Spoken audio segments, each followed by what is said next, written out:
Florida today, getting ready for Game 2 of this 3-game series. Brewers wrapping up this road trip tomorrow. Nice win yesterday. The Brewers hit 3 home runs. Mark Reynolds had 2 of them. 4 runs batted in for Reynolds, has 11 this year. Chris Davis hit the longest home run of the night last night. And the Brewers picking up the win in the opener of this 3-game set. Hi, everybody. We welcome you from Marlins Park alongside Bill Schroeder. I'm Brian Anderson. We'll hear from Telly Hughes in just a moment as well. And yesterday, it was all about the long ball. 7 home runs in the game yesterday set a ballpark record here at Marlins Park, and about 3,000 feet of home runs yesterday. And you wouldn't expect that coming into Miami. This is a huge ballpark, Marlins Park, but the offense came alive. You know, the Brewers' offense historically has been built for power. Normally when they hit home runs, they win games. When they don't hit home runs, typically they don't have a lot of success. You know, they got 50 home runs so far this year. That's good for 5th in the National League. They hit 3 of them yesterday. And a lot of times when they hit the home runs, that's when they score their runs. A large portion of their runs they've scored this year because of the home run and their 5th in runs scored. So hit 3 of them yesterday, and they pick up a big win. Yeah, 9 runs on 13 hits. And because of all of that offense, remember Carlos Gomez was in the cleanup spot. He offered the soundbite of the year after the game last night with Telly. Take a listen. I mean, it's a really good feeling, you know. You come to the play like I'm the man, you know. You feel sexy, you know, and this a little bit you enjoy it, you know. It's not every time like you know you hit it clean off and get the opportunity. You know, it's just special for me. He feels sexy. You hit cleanup a few times, right? Did you ever feel sexy? Never did. I probably struck out a bunch of times. But, you know, how great is Carlos Gomez? But first time he hit in a cleanup spot, it was yesterday. 4 hits. He hit 3 doubles, couple of RBIs, 2 runs scored. Ron Rennike's shaking his lineup up a little bit. Segura with a big night in that leadoff spot. This is where Rennike likes Gomez, in more of an RBI type spot in the lineup. You might see him in there for a while. Well, and Ryan Braun is back in there tonight. He's hitting second. More on that in a little bit. Telly Hughes will talk Willie Peralta when we continue from South Florida. Stay with us.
of the season with a 9-5 win over the Marlins in the first of a 3-game series. Welcome back inside Marlins Park. The Brewers will turn to Willie Peralta as they make a bid at back-to-back wins over the Marlins and secure their first series win of the road trip. Peralta, who took the loss his last start in Atlanta on Monday, said he never felt like he had his ace stuff, but those are the times he needs to bear down and find a way to get it done.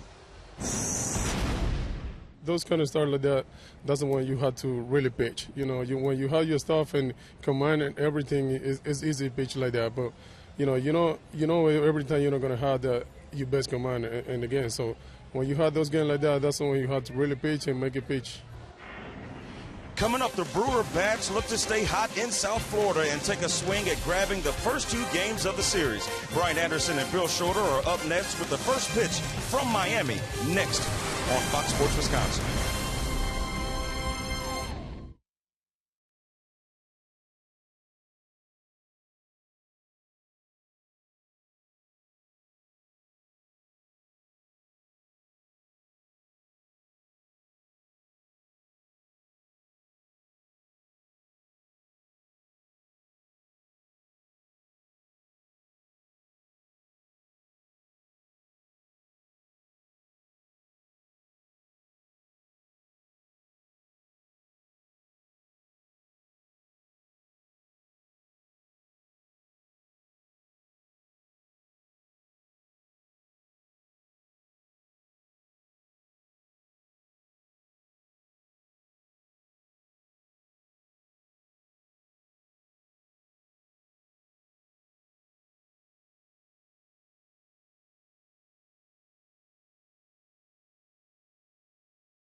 That you can do a lot of things here in South Beach, Miami, Florida. We've got a baseball game today. The roof is all closed up this afternoon as Ron Renicky and the Brewers try to make it back-to-back wins here against the Marlins. And there's a chance at a 500 road trip for the Brewers. They'd have to sweep the Fish this weekend. Here's the batting order today. Notice Ryan Braun hitting second. First time since 2010 he's been in that spot. Segura, Braun, and Lucroy make up the top of the order. Gomez back in the cleanup spot with Mark Reynolds and Scooter Gennett. And the bottom 3, Chris Davis, Lyle Overbay batting 8th. Willie Peralta will round it out batting 9th. The Associated Bank lineup, and that's the batting order that will face Jacob Turner. A struggling starting pitcher. Turner making his 5th start since his return from the disabled list. He was on for a right shoulder strain. Has had a rough time of it here at Marlins Park in 2 starts at home this year. He's allowed 11 runs in 10 innings. So the Brewers have an opportunity to get some runs on the board just like they did last night. Let's check out the Marlins as they set up defensively. Same lineup as last night. You got Casey McGee, the former Brewer, over at third base. Garrett Jones, the Pittsburgh Pirate, at first base. So a lot of that Central Division players in the National League over at the Marlins this year.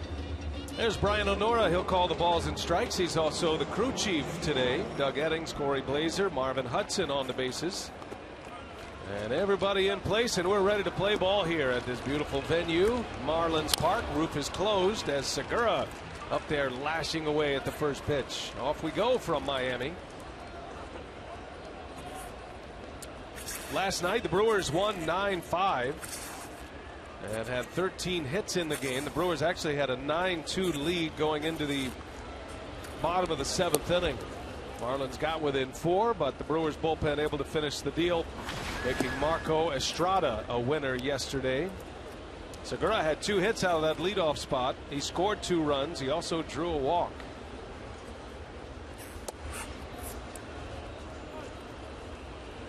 That game got a little bit close last night, but still a 4-run lead. That's a big lead, and the Brewers haven't had too many of those this year. And a good finish to the ball game last night. Good to see the offense come alive. Well, and on a night when Ryan Braun was not available, he had the day off yesterday. He was taken out of a game on Thursday in Atlanta after his second at bat. He tweaked the right side, that oblique area. Didn't play yesterday, and the Brewers still able to come up with 9 runs as Segura lifts one in the air to left, fairly deep, but Yelich is there, and that's how the day begins for Jacob Turner. Yeah, obviously the ball carrying extremely well in last night's ball game with the 7 home runs, and that's the last thing you expect when you come into this ballpark. Typically a ballpark that doesn't allow too many homers. 7 homers, and just about every one of them moonshots. I mean, big flies last night. Now Braun back in there, and hitting second is a rarity for Ryan Braun. He did it back in 2010. Has not hit in any other position in the batting order except third since that day in 2010. Braun, typically your 3-hole hitter. He did hit second his very first game in the big leagues as he slices one to right. Stanton is there for out number 2. And there's a lot of reasons why. Ron Renicky, first of all, just happy that Braun's back in the lineup and available here today. But the way the lineup has been constructed over the last few days and the success the Brewers have had scoring runs, he didn't want to disrupt it too much. Well, Ryan's going to be the same hitter no matter where he is in the batting order. If Segura is able to get on, he will allow him to run up until 2 strikes. Patient hitter. On Renicky, the only thing he can do from sitting on that bench is move guys in and out of the batting order and put them in different spots. It worked last night. Brewers had a lot of success with Lucroy hitting third, and that's the spot he resides today, with Segura leading off and then Gomez hitting cleanup for the first time. Try not to disrupt too much as Lucroy takes a ball down and away. I think there's a little bit of hesitation too from Ron Renicky about Braun. You know, that oblique could be tweaked at any time during a game, and that left a gaping hole in the batting order on Wednesday, or rather on Thursday against Atlanta, when Braun had to exit the game. He had a premier spot. In the air to right, drifting back is Stanton, and 3 fly ball outs to start the game for Jacob Turner. And now it's Willie Peralta's turn. He made his first career start in this ballpark. That was 3 years ago. Peralta back on the mound, ready to go against the Fighting Fish.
Marlins Park. It is Cuban Heritage Day today.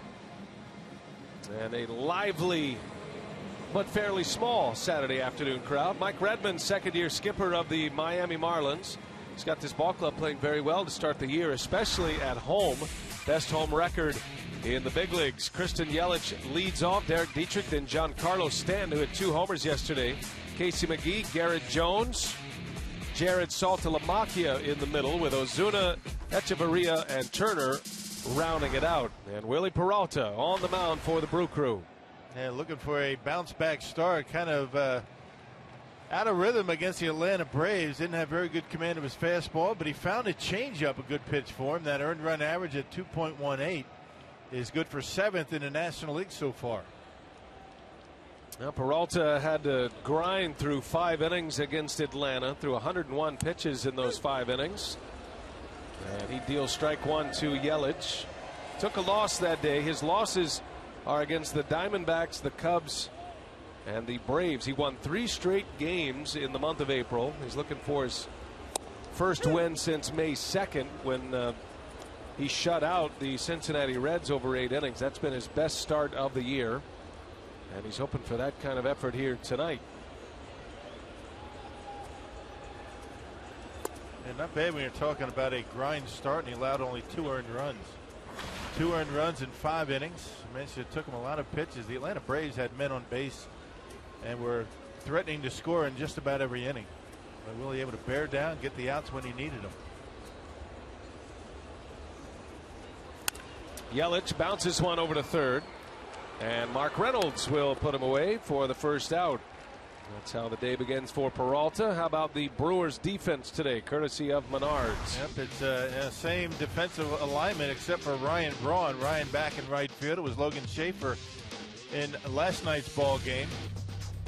And the Brewers are playing some pretty good defense here against the Marlins. Actually, the Brewers have played well against the Marlins in general. They have been dominating Florida, or I should say Miami, over the last few years.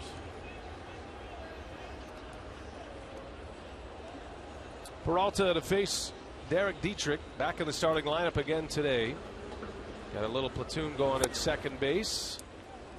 Marlins originally had Rafael Furcal slated to be their everyday second baseman, but he remains on the disabled list. Had some leg issues, groin problems, hamstring problems. So Dietrich and Ed Lucas have shared a little time at second. Peralta zipping a fastball in there at 97. Yeah, with movement. I mean, he's got a good fastball today. Yeah, that sinker, big velocity. What a difference between the 2 starters, Marco yesterday and now Willie. And there's the slider by Peralta, misses low. Willie threw a lot of changeups against the Braves. That was really the only pitch that he could rely on, and it was a pitch that got him out of a ton of jams against Atlanta. As Dietrich lines one to center field. Gomez almost overruns it. Had to make a leaping catch. Boy, that put everybody's heart in their throat. Boy, Dietrich hammers this baseball. Look at Gomez. He thinks he has to come in, but then has to make an adjustment. And Carlos will tell you, no problem. I just want to make it look interesting. I tell you what, if that gets by Gomez the way Dietrich runs, he's got a chance to score. Yeah. But it is an out, and no one will think anything of it. And here's Giancarlo Stanton. 2 big home runs yesterday, distance-wise. We had 7 home runs in yesterday's game. Only one of them traveled less than 400 feet. Stanton homered in the first inning to center field. That went about 420, and then he came up later in the ball game and hit one 444 feet, which wasn't even the longest home run of the day. That belonged to Chris Davis, who hit one 448 last night. Peralta ties him up with a fastball. And who would have thought? I mean, everything open. The roof was open. The glass panels open. Everything closed today. We'll see how the baseball carries with the 2 different scenarios with this roof. 1-2. Stanton takes a ball. Stanton leads the National League in home runs and RBIs. He's off to a great start this year. Roof is all closed up on a warm afternoon, but they just closed the roof before batting practice, so it's still a little steamy here inside Marlins Park. I mean, it feels warm. It feels like the ball is traveling well. Certainly did last night with the roof open. 2 balls, 2 strikes on Giancarlo Stanton. And down he goes. Willie Peralta strikes him out. 1-2-3 inning with a K for Big Willie.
A lot of fun here at Marlins Park, and because it's Cuban Heritage Day, we are, in fact, your broadcasting crew are going to go enjoy some Cuban fare tonight. Yeah, at the Versailles. I mean, it's a pretty famous Cuban restaurant here in town, about 10 blocks from the ballpark. That's a nice setup. We appreciate you picking up the tab. Yeah, no problem, as usual. It's the only way you'd go with me. Gomez leads off back in that cleanup spot once again. Jacob Turner working a 1-2-3 first inning with 3 fly ball outs. Turner, originally the product of the Detroit Tigers, as Gomez goes down the right field line, and that's going to bounce off the wall. Gomez on his way to second. Man, oh man, what a tear he is on. Carlos Gomez with another extra base hit. Yesterday, Gomez with 4 hits in 5 tries and had 3 doubles. And really put a good approach on the baseball. You know, that back still not 100%. Not taking those wild swings. He's very much under control, and I think one of the reasons why he's been so successful, why he's swinging the bat so well. I think he likes his name in that cleanup spot. Gomez said he would like to get out of the leadoff position as soon as possible. Nobody really wants to hit leadoff for the Brewers right now except Scooter Gennett. He's the only guy who's volunteering, but they're having some success there. Because Segura swung the bat so well, Gomez hits cleanup with Reynolds hitting 5th. Well, that was never plan A for Ron Renicky coming out of spring training. Gomez was really the only fit. He would much rather have him more of an RBI spot in the batting order, and what better spot for that than cleanup. Now Reynolds, that big swing. 2 home runs last night for Mark Reynolds. His 20th multi-homer game. Reynolds hit a grand slam earlier on this road trip in Atlanta. That was on Wednesday night. And now has 11 home runs with 23 driven in.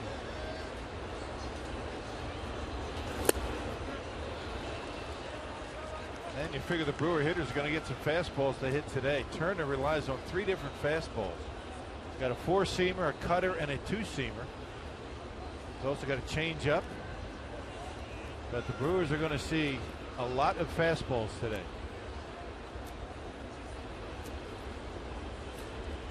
Ball and 2 strikes on Reynolds. Gomez takes his lead at second. Count evens at 2-2.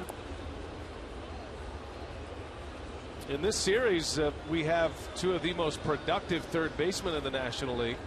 Mark Reynolds leads National League third baseman in homers. Casey McGee leads all National League third basemen in RBIs with 30. Broken bat, and that's caught by Jones. First out of the inning.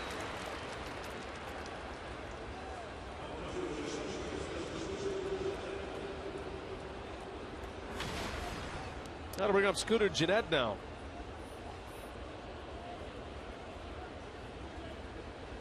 Gennett had a hit last night, drove in a couple of runs last night. He had an RBI triple, part of the Brewers win. Yeah, Marlins don't play him very deep. It's one of the reasons why he was able to get that triple. Stanton playing shallow, had a long way to go down in that corner, and Gennett able to get in with a triple. That's got some pop. I mean, he can pack a punch when he gets a pitch that he likes.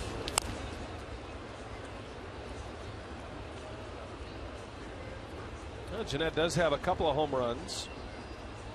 Just a good hitter. He hit .324 last year for the Brewers. Established himself as a potential everyday second baseman. He's been in a platoon with Ricky Weeks so far this year. But this is his 57th. I beg your pardon, 56 starts last year. And Gennett slashes one foul. This is his 38th start at second base so far this season. So you're starting to get enough of a sample size for Scooter Gennett. And he is certainly the second baseman of the future for the Brewers.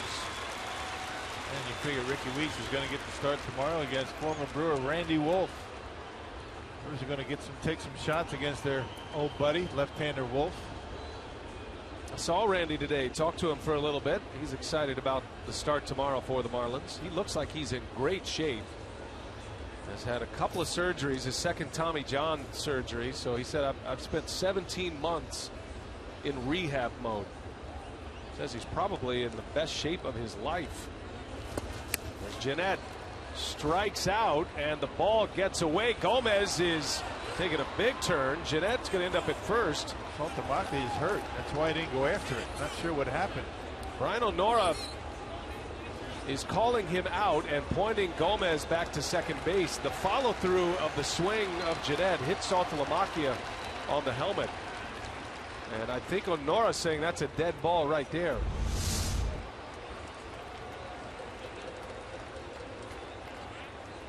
I mean, that's pretty much incidental contact right there. I mean, the umpire didn't have to call that. Called him out right away because of the bat coming around and knocking him in the head. But you know, once you call interference, runners can't advance. Surprised Ron Renegie's not going out and having a discussion. Saltamonte was sliding over, going over and up to block that baseball, and that's why he got hit.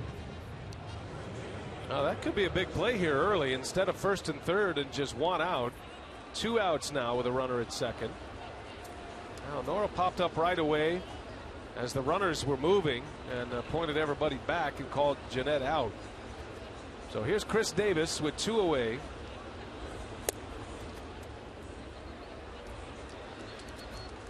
Davis hit the longest of the 7 home runs last night.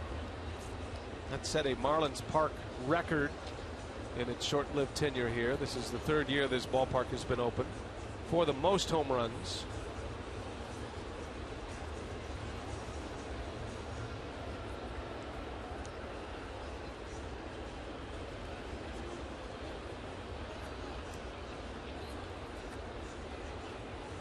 Gomez with a leadoff double, still at second base. And there he goes, and they'll let him run. Gomez swipes third. It's the other part of his game. Gomez has great power, but great speed as well, and he has a very successful stolen base rate throughout his career. Yeah, the Marlins infield more concerned about covering ground with 2 outs for Chris Davis as opposed to trying to hold Gomez on. Back up the middle, bounces off of Turner, recovers, and makes the play. So the inning is over. Brewers let a leadoff double go by.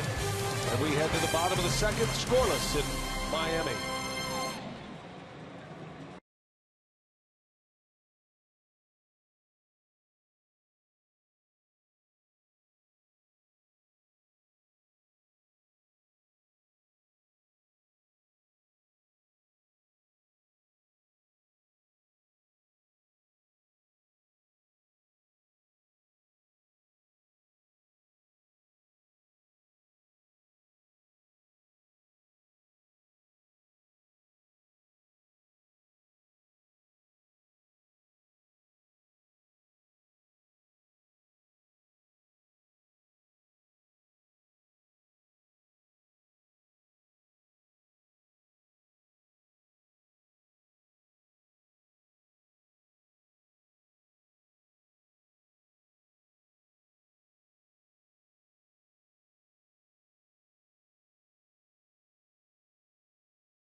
Leave him on the bags, however. Check the Felco All-Star update. Gomez certainly All-Star worthy this year. We encourage you to vote Brewers. Vote often at Brewers.com. Love to see guys like Gomez and Jonathan Lucroy make their way to the All-Star game. See if Segura can get on a hot streak here for the remainder of the first half. Could find himself back at the All-Star game for the second consecutive year. Maybe a couple of pitchers might get to the All-Star game. I mean, the Brewers in first place, pitching, dominating, and one of the big reasons why they've been winning. Casey McGee on the first pitch, lines one back up the middle, a base hit. Wasting no time against Willie Peralta. Casey's always been considered a very good fastball hitter, and when you say that, you're talking about the plus fastball, 95 plus. Able to get on top of those pitches and able to do it against Willie that time. That'll bring up Garrett Jones, first hit for the Marlins. Jones bats with a man on. A couple of home runs last night for Jones. Marlins hit 4 solo home runs last night. Stanton had 2, Jones with 2.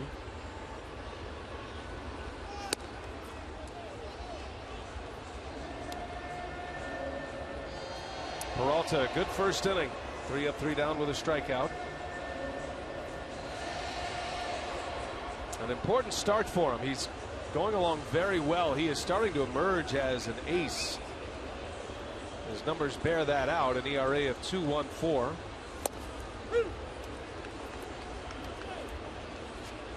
Think about his 3 losses. His loss against the Braves, he gave up 2 earned runs. Gave up 2 earned runs in 6 innings and a loss against the Diamondbacks. And against the Cubs back in April, he went 7 innings and 3 earned runs and took a loss. Hasn't been a game yet where the Brewers haven't been in the game with Peralta on the mound. As Jones, deep center field, Gomez turns and makes the catch for the out. Well, he makes that look easy, doesn't he? Turned around, took his eye off the baseball, and was standing and waiting for it. Gomez slick out there in center field. Hey, J.J. Hardy returns to Miller Park this coming Monday. That's a couple of days, May 26th through Wednesday, May 28th, as the Brewers square off against the Orioles in a battle of interleague contenders. Tickets are available for as low as $9. Call 414-902-4000 or visit Brewers.com. Memorial Day Monday, the Brewers finally returning home after this 10-day road trip, 10 games. Longest road trip of the year. 2 days left. Now, getting back to Willie, what you're talking about, his starts this year. I mean, you go back to the second half last year. I mean, he has been outstanding, dominating with his pitches, and I mean that bared out a lot last time out against the Braves. I mean, there was a time in the beginning of last year where Willie would not have been able to get himself out of trouble. He has evolved as a very good pitcher.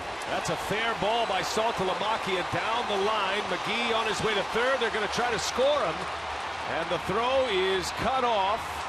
Jeanette makes a late throw. McGee scores, and the Marlins strike first on a double and an RBI by Jared Saltalamacchia. Yeah, these Marlins can swing the bats. I mean, make no mistake about that. They're a good hitting ball club. Willie missed his spot right there, wanted it away, ended up middle in, and Saltalamacchia able to turn it around and find that corner down in right field, allowing Casey McGee to score from first. Big outfield in Miami. Gaps are big. Outfitters take a while to get into those corners as well. Saltalamacchia with his 17th RBI, coming to the Marlins from the Boston Red Sox. Was on that World Series championship ball club last year. So the Marlins on the board first, 2 hits in the inning. And here's Marcell Ozuna now. And Lucroy on his way out to get the sign straight with Willie Peralta. Willie just fixated out there on the pitching rubber, noticeably upset. Looks like he's looking at somebody in that Marlins dugout. I'm not sure what he's doing. It was all in good natured though. Talented young center fielder here, Marcell Ozuna. See the swing of Saltalamacchia on Phantom Cam. Yeah, the hips lead that bat through the strike zone and able to turn around a mid-90s fastball that was in on him. That's a nice swing by the Marlins catcher. He's at second for Ozuna, who has some power. Ozuna has 8 home runs. This Marlins club can really swing the bat, especially in their home ballpark. Only the Rockies have a higher batting average in their home ballpark than the Marlins across Major League Baseball. Marlins pushing a .300 batting average as a team here in their home venue. And they haven't been too bad on the road too. They're right behind the Rockies as far as their team batting average overall, home and road, .263. Colorado Rockies hitting almost .300 as a team, .297. Mike Redmond, a bit of a culture change here in Miami. They went out and signed a number of veteran players, good clubhouse guys like Saltalamacchia and McGee, Garrett Jones, to go along with some of their bright young stars. They have one of the game's brightest young stars in Giancarlo Stanton. .292 average at home for the Marlins. They have a lot of long balls too. They can hit them. They've hit as many home runs per games played in this ballpark this year. 26 homers, 26 games. And it is not a home run hitter's ballpark. Broken bat right to Jeanette, perfectly placed. Good scouting there by the Brewers on the shift. Ozuna is out, second out of the inning. That shift works 90% of the time. The other 10% normally when a hitter does not hit it all that well. Little jam shotter off the end. Scooter Jeanette barely has to move and is able to get his out at first base. Brewers scouting department, Garth Orge, perfectly positioning Scooter Jeanette. Here's a Danny Echeverria. Slick fielding Marlins shortstop. He made a great play last night as well. He and Segura put on a shortstop clinic last night.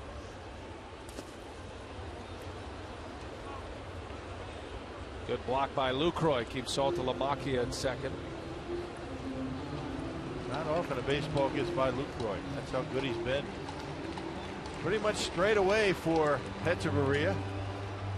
infield and outfield. They've got them bunched in the outfield, giving them both lines. Echeverria was 0 for 2 last night. He was lifted in a double switch after his final at bat, his second at bat. Willie has been in there a few times in the last 2 batters, so coming out of his mechanics a little bit. You can see that frustrated look on his face. He has very good memories of this ballpark. He made his first ever major league start here in Miami. The first year this venue was open back in 2012. Yep, this is start number 4 for him against the Marlins. And he's 1-0. Giving up only 6 earned runs in 20 innings coming into today's game. The 2-0 jam shot out to Jeanette. And that'll do it for the Marlins in the second. But the Fish strike first. Saltalamacchia with an RBI double. And it's 1-0 Miami.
Now time for you to tweet your photo using hashtag WisFanPhoto for a chance to have it shown in an upcoming broadcast. It's brought to you by AT&T. Did you take another power walk today? Did you get to see any of the wildlife, any of those lizards out? No, I did not. The iguana kind of kept me in the hotel room today. A little bit lazy today. Kind of an interesting start time, huh? 4 o'clock. Yep. Oh, there's a lot to look at here. That is actually right behind home plate. They've got the aquarium set up. It's very cool. I'm a fan of this stadium. It's unlike any other stadium in baseball, but it has a Miami flavor to it. It is a new age venue with a new age home run scoreboard sculpture. And the lime green walls, and that's something new. It takes getting used to. I'm in. Here's Lyle Overbay to start it. Batting 8th this afternoon. Overbay at 191 has a homer and 10 runs batted in. Took the collar last night and had a couple of hard hit balls that had a chance to be hits. One he hit off the pitcher, Kohler, who recovered and made the play. I talked to Lyle after the game. I said, man, tough night for you. Not coming up with any hits. You hit the ball hard. He goes, well, someone had to move the game along. I thought Lyle would say something along the lines of, what do you mean? We won. That's all that matters. Yeah. That's the kind of guy he is. He is. And there's a base hit on his first try tonight. Single to right. So Overbay, the only starter to not have a hit yesterday, comes up with the second hit of the ball game for the Brew Crew today. Lyle's been around a long time, realizing that, it's all about the approach, and getting good swings, which he did yesterday. Sometimes they catch him, sometimes they don't. And that'll give Willie Peralta a chance to bunt him over. Willie with a couple of hits. He drove in 2 runs. That was part of that 2-0 win over the Reds earlier this year when he pitched 8 shutout innings. It was a banner day for Willie Peralta back on May 2nd at Cincinnati. Pitched great, drove in a couple of runs, and picked up a win for himself. Just like Little League all over again, right? Right, yep. Playing him pretty shallow. Willie can get into one.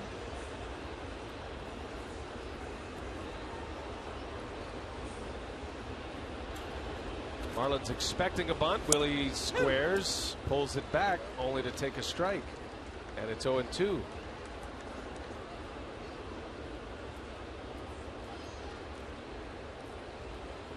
Pitchers take a lot of pride in what they do at the plate, especially in spots like this. You can really help yourself by advancing runners. And Peralta goes after it and is hot, breaks his bat. Something's bugging Peralta today. We saw it last inning. Yeah, big time. Noticed it after the Saltalamacchia double. He's standing out there in the pitching rubber, and he's kind of staring off into the distance. Unlike Willie. And something is eating at him a little bit. Actually came out of the off the mound the last inning, went into the dugout. Ron Renicky met him down at the end. Not sure what that discussion was about, but a quick chat between manager and pitcher. So that's something to watch here today. Top of the order, here is Segura. He takes a strike. After one of the pitches that he missed badly in on one of the Marlins hitters, he kind of fell off the mound in an unusual way and kind of wiped some sweat off of his hands, or at least that's what it looked like.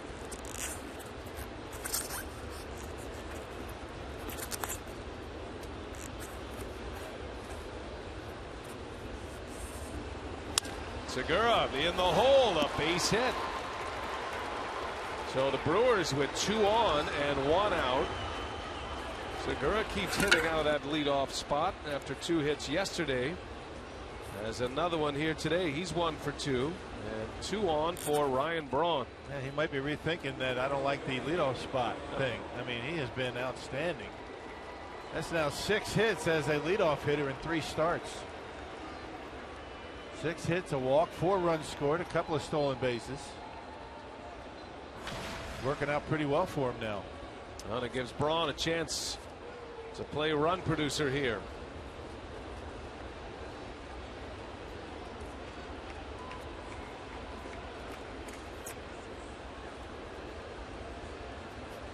Marlins scoring last inning. RBI double by Saltalamacchia. Now Braun trying to answer. Overbay at second with Segura at first.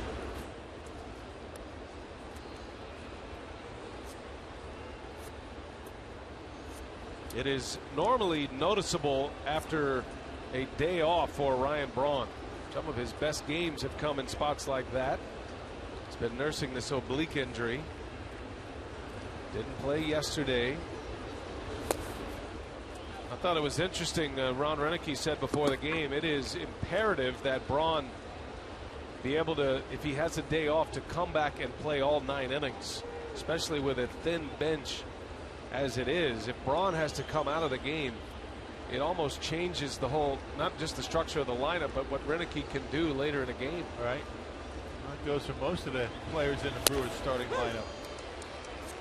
Braun, I mean, notice when he's out of the lineup, it just has a different look to it. I mean, even if he doesn't get hits, he has an effect on how the opposition pitches. They always have to know where Ryan Braun is in the lineup, when he's coming up in an inning, and everybody else is pitched accordingly.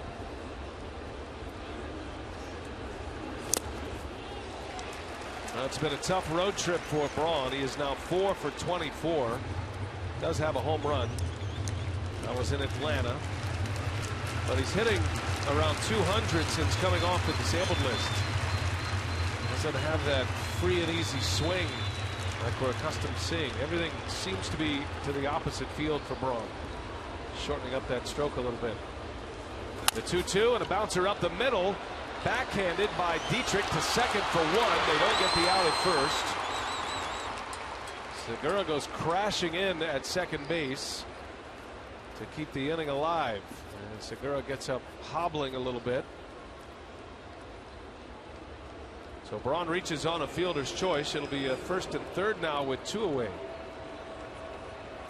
A good adjustment by Braun that time. I mean, with 2 strikes, just trying to put the bat on the baseball and nearly able to find the outfield with it. No chance to get him on a double play, so that gives Lucroy a chance with a man at third base. Well, Lucroy has been the hottest hitter. With the runners in scoring position this year, Lucroy hitting .293. He has the most hits on the ball club with runners in scoring position.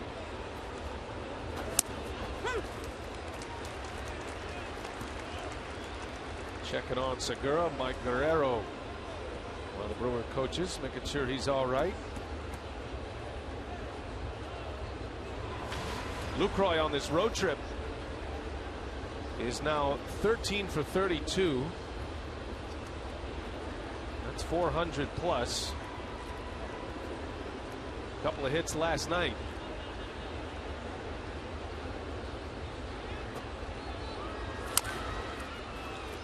Oh, and 2. And the reason why he's so good in these spots is because he doesn't try and overswing. Just taking what the pitcher gives him. He'll shoot it to right or pull it down the line, depending on how they're working him in a given at bat. Guys like that, guys not trying to hit home runs, normally pretty good with runners in scoring position.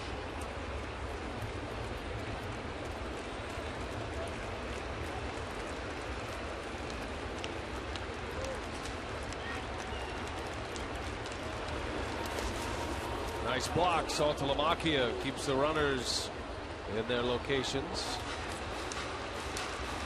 That's a big man behind home plate. You don't typically see catchers his size behind home plate, but he's pretty nimble back there, pretty quick on his feet.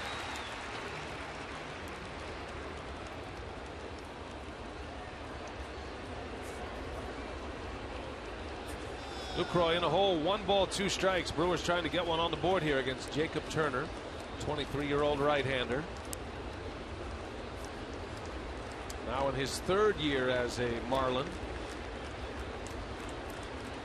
And a check on Braun. Saltalamacchia at 6'3", 240 pounds.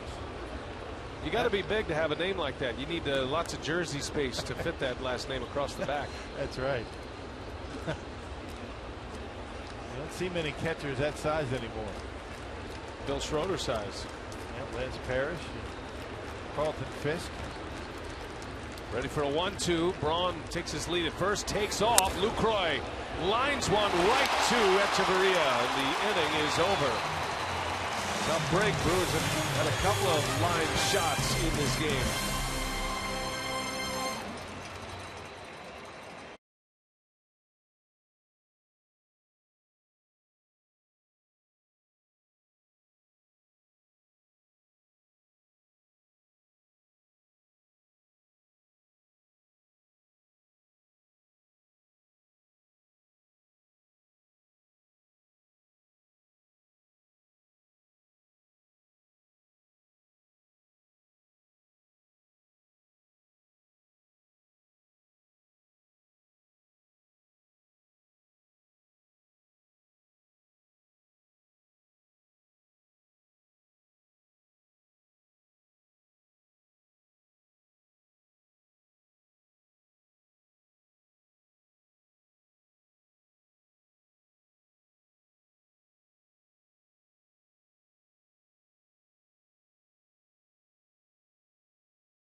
is brought to you by Piggly Wiggly, the official supermarket of Fox Sports Wisconsin.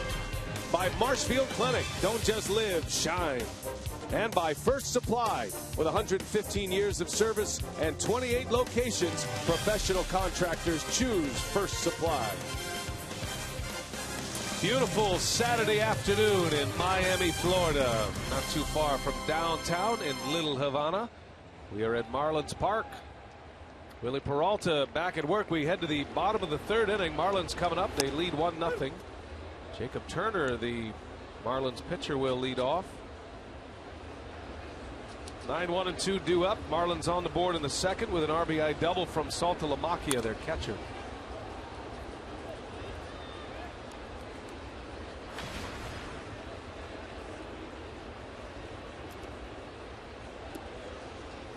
Turner does have a hit this year. He's 1 for 5. That was a double.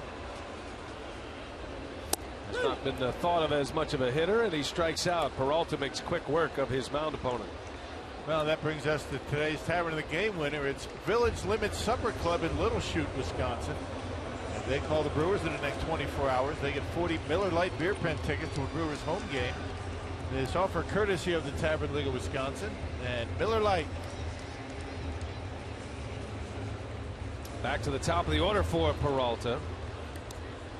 And Christian Yelich. Lanky, speedy leadoff man and left fielder. Yelich had a walk-off base hit on Thursday afternoon as the Marlins beat the Phillies. His first walk-off of his career. Only 22 years old, one of the youngsters on this Marlins ball club. 22 years old, and he looks it. Well, he looks young, doesn't he? A baby face up there, but he can swing it a little bit. Slices one foul. 1 ball, 2 strikes on Yelich. He puts one on the ground. You have to hustle it over. He puts a lot of pressure on the defense with his speed. He gets a head start, has a left-handed batter, doesn't have as long to go as a right-hander. High fastball, line down the left field line, fair. Down in the corner, Yelich into second with a double.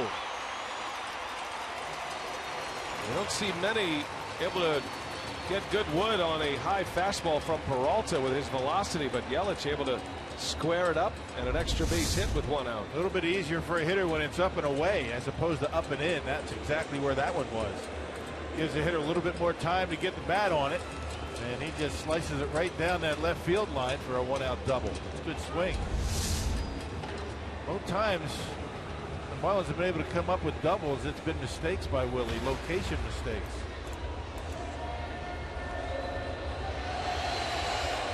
Here's Derek Dietrich.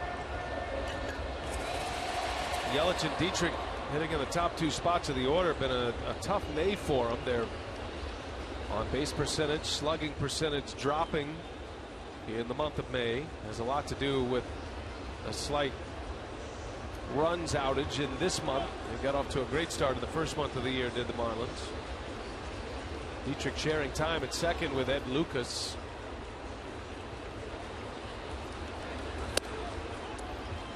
Trying to mix in that changeup. That was the pitch that got him out of some trouble in Atlanta.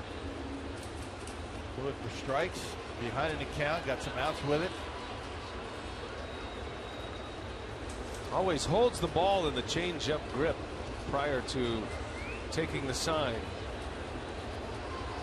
I suppose he figures that it's easier to go from the changeup grip to a regular fastball or breaking ball grip without much movement. And that's the key. I mean, hitters, they'll pick that up. Somebody will pick that up on the dugout. A little bit of extra movement in the glove means a certain pitch is coming. That's why the guys that have the split-fingered fastball will always start with that grip and then just slide the fingers together if they don't want to use it.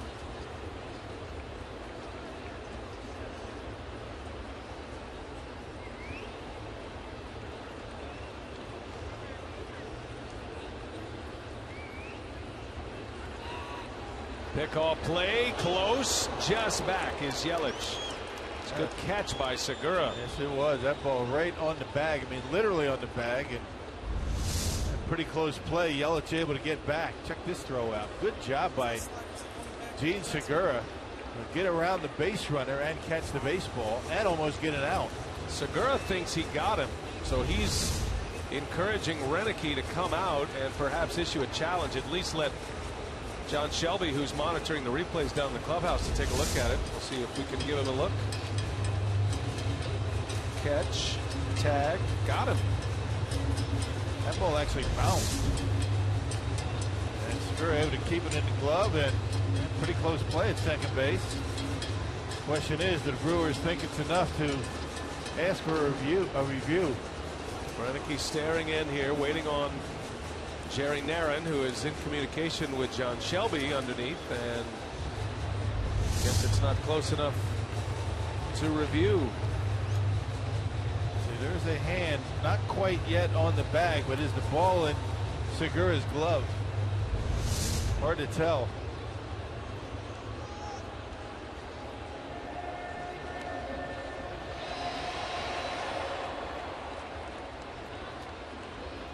So Renicky choosing not to challenge.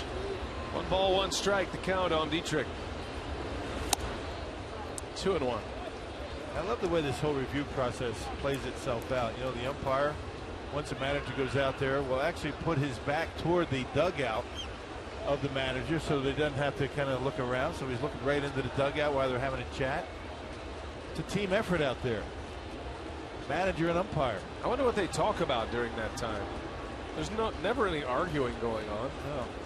Kind of sad, isn't it? Making small talk. Don't you miss it?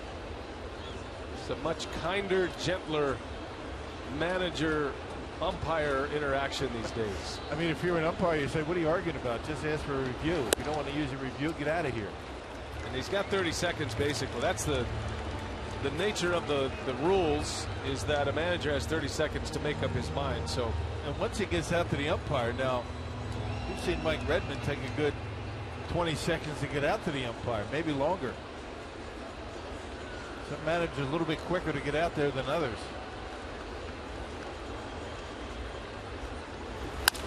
Dietrich in the air to center. Gomez settles under it. Yelich will stay put. So the second out.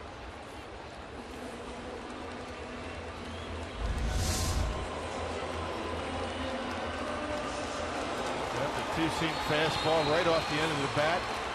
And once again, Willie missing his spot. He lifts right down the middle of the plate. Lucroy wanted that one away. So command issues with the fastball. Still an issue for Willie. Here's Giancarlo Stanton with 2 outs. Runner at second base.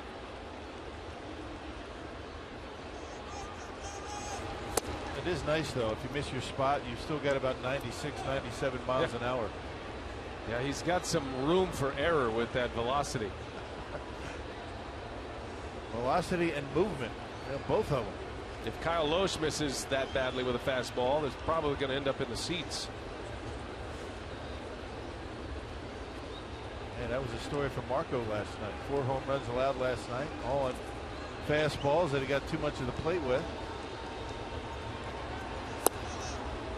Brewers expecting Stanton to pull. Ron Renicky made a good point about the shifting, and the Brewers do a lot of it, maybe as much as anyone in the big leagues. He said, we don't set up our shifts and pitch hitters to the shift. Pitchers go about attacking the hitter the way he's going to do it, and then we set up a shift if it plays into the percentages. We don't go the other way around. No, we don't set up a shift and then tell a pitcher to work to the shift. Yeah, you can't do that. I've heard that argument a few times. Some of the highlight shows, but it's not the case, at least with the Brewers. It never was the case. Pitchers are going to pitch their game based on the scouting report, and you base your defense on that and that alone. You know, what a hitter does he pull the baseball? Does he pull it in the air on the ground? And that's how you set your defense. A little bit of it has to do who's out there on the mound, but pitcher's not going to adjust what he's doing because of the defense. Hitters count for Stanton. And he takes ball 4. Stanton draws the walk.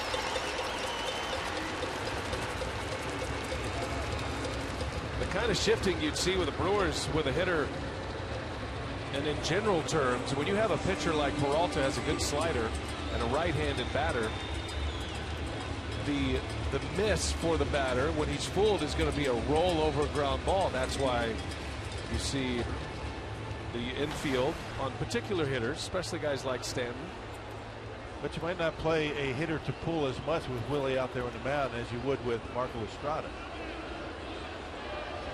And for a guy like Casey McGee, who sprays the ball all over the ballpark, it's pretty much straight away.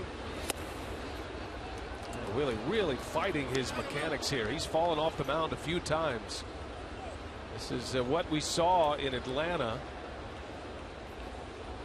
It started Casey McGee out with a changeup. McGee hit a fastball on the first pitch for a single his last time up. Might have influenced it a little bit. And a fastball right down the heart. 97 miles an hour.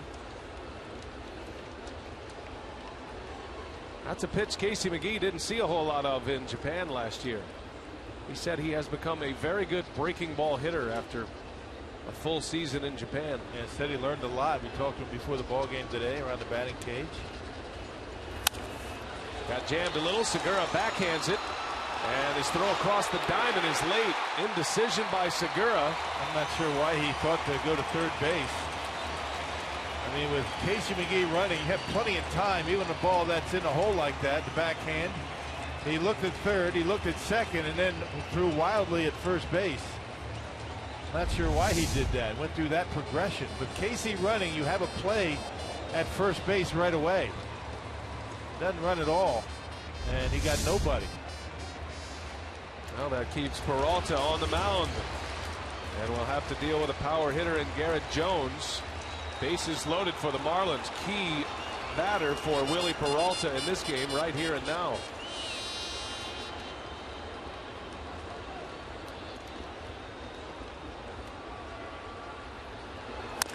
And a bouncer. Overbase got it on the first pitch. Jones grounds out, and Peralta leaves the bases loaded. 1-0 Marlins. Brewers are coming up in the fourth.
Fourth inning, and as promised earlier in the broadcast, we have the AT&T fan photo of the game. Remember, Rock, we were saying if only there was a lizard with a Brewer hat on. This is real. This came in today from Zachary. That lizard's name is Niger. That's a big lizard. Niger, huh? Yeah. So thanks, Zach. We appreciate that. That's Remember to sweet. use the hashtag WisFanPhoto. Rock saw one of those lizards yesterday, and it scared him back into his room. So it's actually an iguana. I mean, officially, that was an iguana. it's an iguana. Those are what's running around the. I'm sorry. The areas here in Florida, you know, Cape Florida State Park, which I normally walk in, but the iguanas kept me home today. Oh, good to clear that up. They're leaf eaters, but I don't care. It's a big leaf walking by. Gomez swinging away at the first pitch, grounds out to start the 4th inning. A whole pack of them came rushing out of the woods right at me. It kind of startled me a bit. A whole pack of iguanas. There's about 4 of them, about that size. Oh, really? Like a family about of iguanas. the size of Niger. None of them had a little helmet on, right? No. Question is, do you think that was photoshopped, or do you think that was a real helmet on that iguana? It's in better context now. I thought you were kind of afraid of a little lizard. I didn't know it was one of those big iguanas. Big. It had to be like 2 feet long. Yeah. Okay. I mean, come on. That makes sense. I'm not afraid of those little ones that scamper around. Little chameleons. No, they're pretty fast. They make you jump a little. Reynolds out in front, quickly 0-2 on him. And I saw the iguanas, then it got me to thinking maybe there's some gators running around out there. Yeah, good point. It's out by the water. Cut my walk short a bit.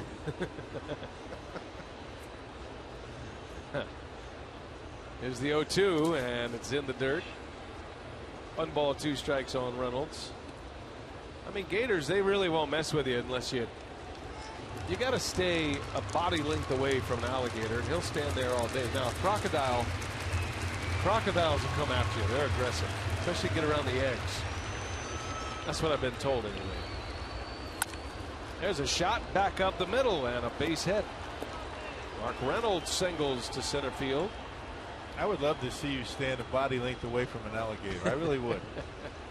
Hey, with kids and senior discount days, kids 14 and under and seniors 60 plus can save up to 50% on weekday afternoon games at Miller Park. For details, call 414-902-4000 or visit brewers.com/fan values today.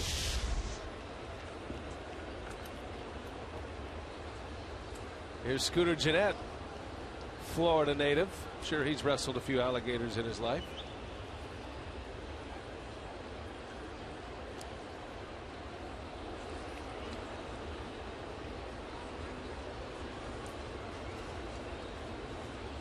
Jacob Turner was in the big leagues at the age of 20 with the Tigers. Big prospect with Detroit. Hasn't quite lived up to that prospect status. Now in his 4th year in the big leagues. Yeah, he was in that Anibal Sanchez deal. Omar Infante going over to Detroit. It seems as though the Tigers got the better of that deal. Helped the Tigers get to the World Series. Anibal Sanchez led the American League in ERA last year. Was at the end of his contract.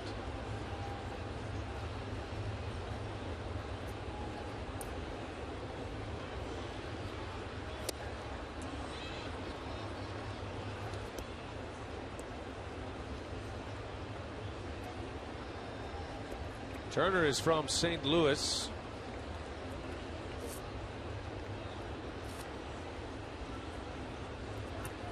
Has not won a ball game since last season. 17 consecutive starts without a victory. Not to say that his team hasn't won in his starts, but he hasn't had a winning decision in that time. He was just 3-8 last year in 20 starts. And one of the reasons why he hasn't been able to pick up a win so far this year, in 5 starts, the Marlins have only been able to put 6 runs on the board when he's in the game, so not much run support. Runner at first, 1 out. Gennett in the air, left field, slicing toward Yelich. Scooter is retired. 2 gone in the inning as Reynolds retreats. So 2 outs for Chris Davis. Trying to do today what he did last night. Powerball home run number 6 for Chris Davis. And it was a boomer up there. The party deck. Longest home run of the night last night. 448 feet. Yeah, that went over 2 walls. The fence in the field of play and then the back wall. I mean, how high is that back wall up there? I mean, it's got to be, what, 30 feet? At least. Had over half a mile of home run distance in last night's game. 2,946 feet of home runs last night. which would be the tallest building in the world for now. They're building a taller building. You know, they're building one in Saudi Arabia that's going to be the first to go over 3,000 feet. I think it's called the Kingdom Tower. Are you asking me if I knew that? Did you know that? No. You know about the building in Saudi Arabia. It's been all over the news, Rob. Sure, you've seen it on Twitter. It's been on Fox Sports 1? Probably not. But I haven't seen it. That's a pretty big building. Well, the point is we had more distance in home runs than the tallest building in the world. I get it. But only through 2018. I think that's when the Kingdom Tower is going to be open. So we won't be able to say that very long.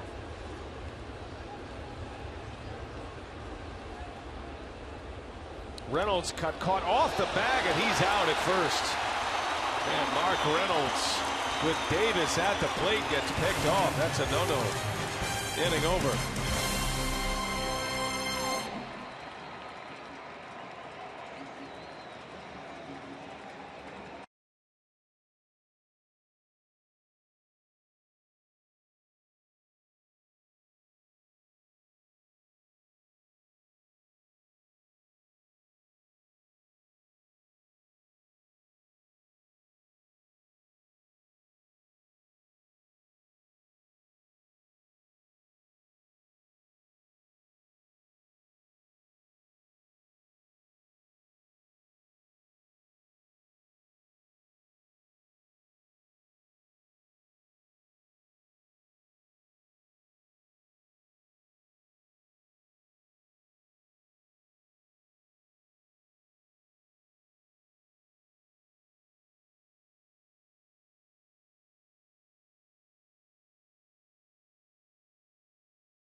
Fourth inning with Davis at the plate. Renicky did come out as we were going to break, but clearly Reynolds tagged out.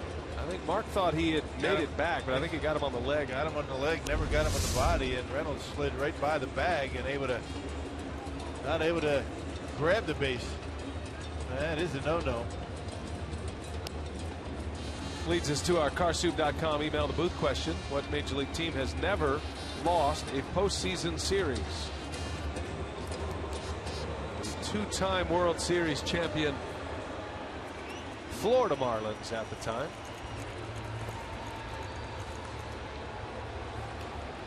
I guess it would be a team that every time they get to the postseason, they win it. I'm taking a guess it might be the Marlins because we're in Miami, but I'm not. But I'm going out on a limb right there. Done it twice. Saltalamacchia leads off. He doubled in a run, the only run of the game, back in the second inning.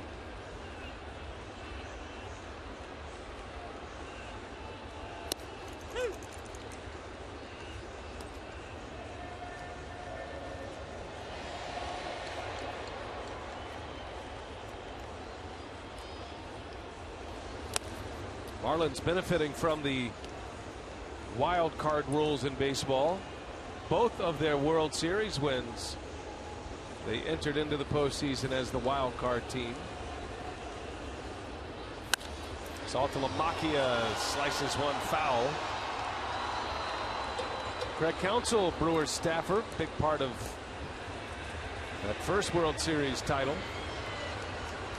Not only did he score the World Series winning run, Craig Counsell, he also drove in the tying run that forced extra innings against the Indians back in '97.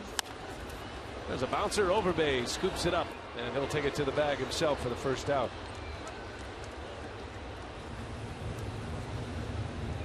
Well, Marlins winning the World Series twice, and each time they won it, they cleaned out their roster. Yes, they did. They did it a couple of years ago too. Yeah, they opened up this ballpark and had a lot of stars on the team, including guys like Jose Reyes. They brought Ozzie Guillen to manage. And they cleared the deck as well, leaving a lot of Marlins fans upset, feeling like, you know, they generated a lot of public funding for this ballpark, and then they stripped down their team. But it looks like the Marlins are moving things in the right direction now. They need some pitching. They do have one of the game's best young pitchers in Jose Fernandez, but he is out for the year. Tommy John surgery for Fernandez. Trying to build a staff around him, and one of the game's top young position talents in Giancarlo Stanton. There's the owner, Jeffrey Loria. Not a very popular figure here in Miami, but the Marlins have 2 World Series titles, and they do have a beautiful ballpark.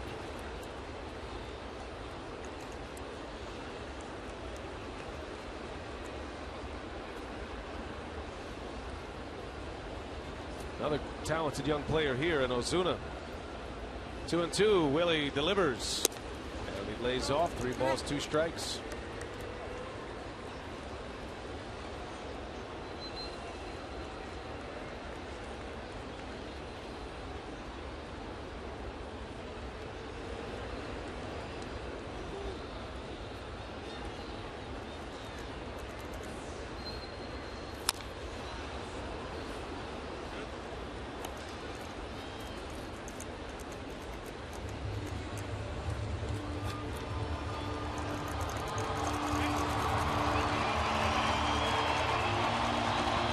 Traffic behind Peralta in the last 2 innings.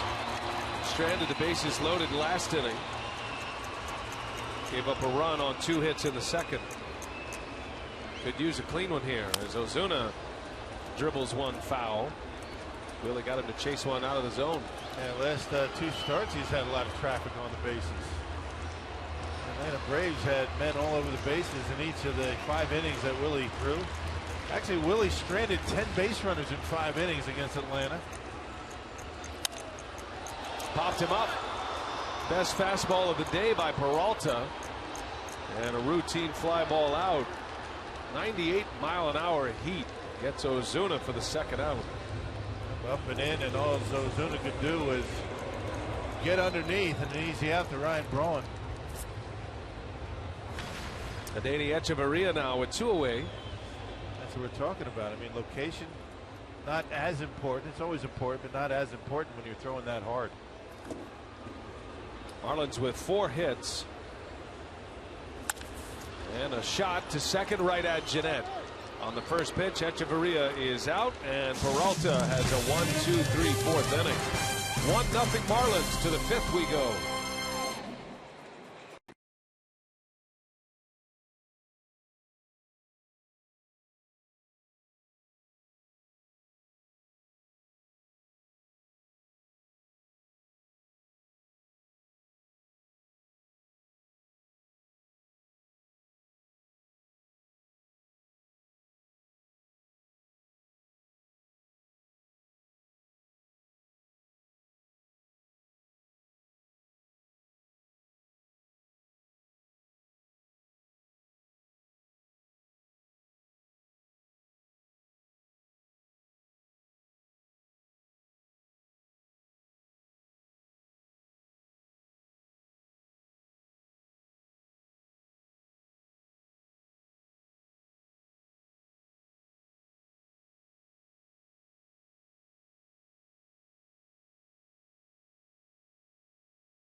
Miami Brewers trail the Marlins 1-0. Time to check in with the current community. On July 26th, Brewers Community Foundation will host more than 4,000 walkers and runners at Miller Park for the 5K Famous Racing Sausages Run/Walk.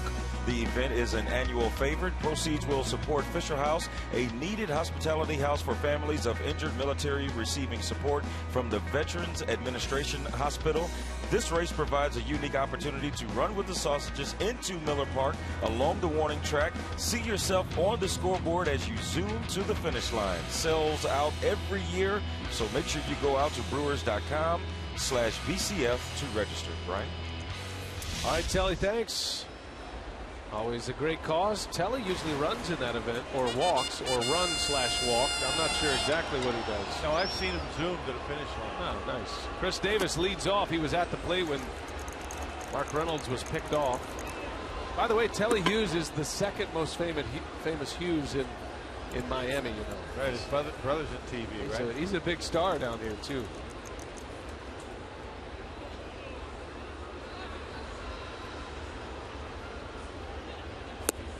Alvin Hughes, local sportscaster.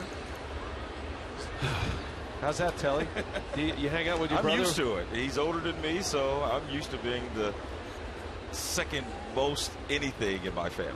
Is he the reason you got into the television business? Actually, he discouraged me not to get into television, nice. to be honest. And he was the one that wanted to be a sportscaster, and it just kind of happened to me. How about that? Just got lucky, right? Can you imagine the Hughes house growing up? No one. That's why I feel bad for Telly's mom. I mean, they're just talking all the time. Talk. Looking in the mirror all the time. Yeah, I'm Telly Hughes. No, they were athletes. You guys were athletes, weren't you, Telly? Correct. Yeah, so you just, like the rest of us who end up in this position when we're not good enough to play anymore and they don't want us around, we go into broadcasting. Not you, Rock, of course. I'm not talking about you. Oh, I'm included in that. Absolutely. Wow. That dude looks just like Hulk Hogan. And he's embracing his doppelganger image. Davis takes ball 4, and the Brewers have a leadoff man aboard. Chris Davis will reach to start this 5th inning. Turner has yet to allow a run. The Brewers have 4 hits.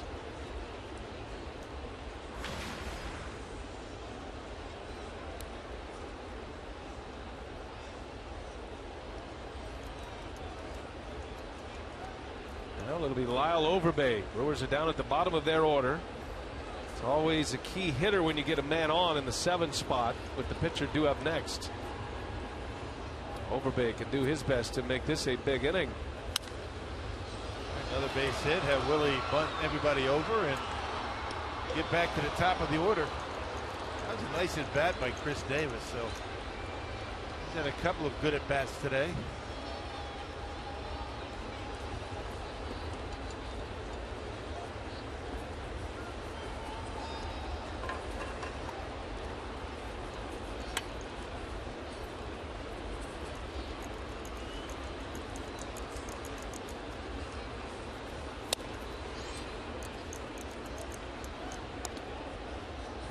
Brewers feel like they can run against Turner. The Turner-Saltalamacchia combo.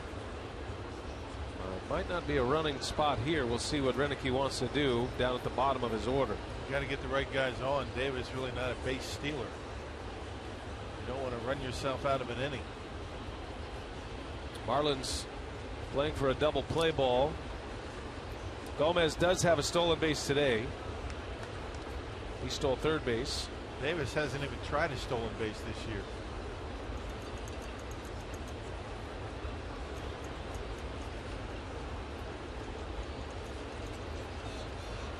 One ball, 1 strike. Overbay at the plate. He singled his last time up. And a bouncer to short. Echeverria to second for 1. The turn is in time. A double play. Nicely turned by the Marlins. Echeverria did most of the heavy lifting there. As it goes 6-4-3, and just like that, wipes out the leadoff base runner. And a nice pitch by Turner, able to get in on over base hands and jammed him. A weak ground ball to short. That was a tricky throw on that feed to second base, and Hechavarria did it well. He is an excellent glove man at short. Here's Peralta now.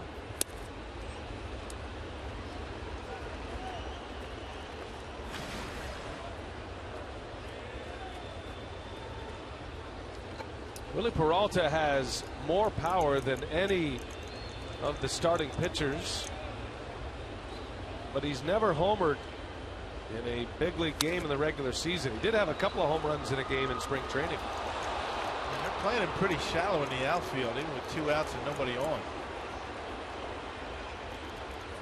Giving a lot of room out there in left center, and very shallow in center and right.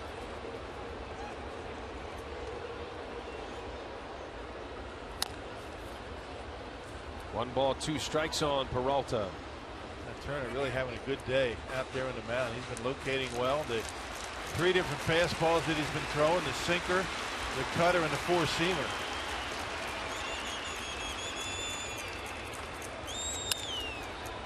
And a slow roller to McGee. Plenty of time with Peralta running, and that will retire the side. So a double play followed a walk. 3-batter space for Turner and a scoreless 5th.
On Fox Sports Wisconsin is brought to you by Southwest Airlines. Find our fares online only at southwest.com.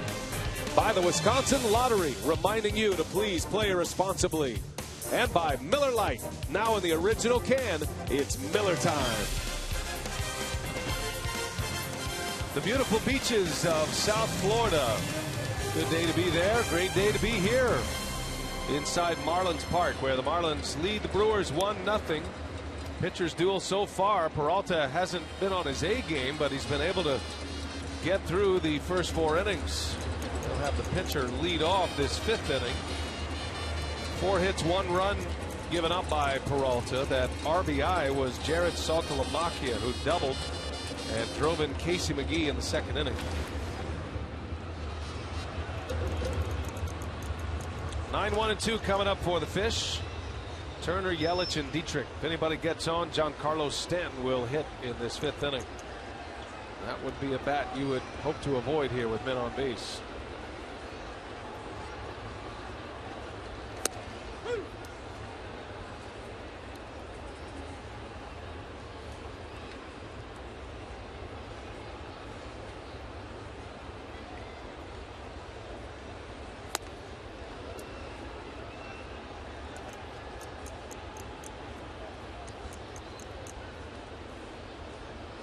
Turner struck out his last time up. 2 Ks for Willie Peralta.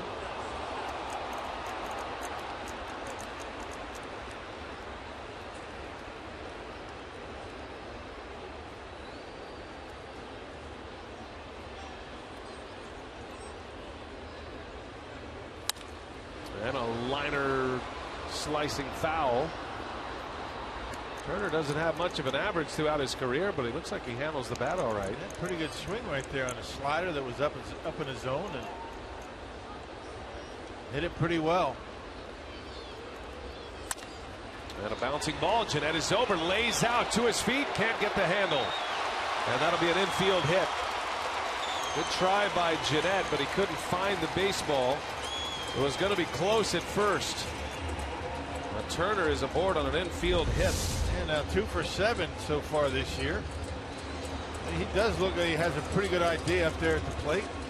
Not sure if Jeanette holds on to it, if he's got to play it first. Looks like he might have been able to get him if he holds on to it, but he didn't.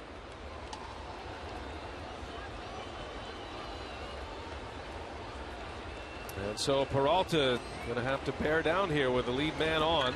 Top of the order, here's Yelich. Tough guy to double up.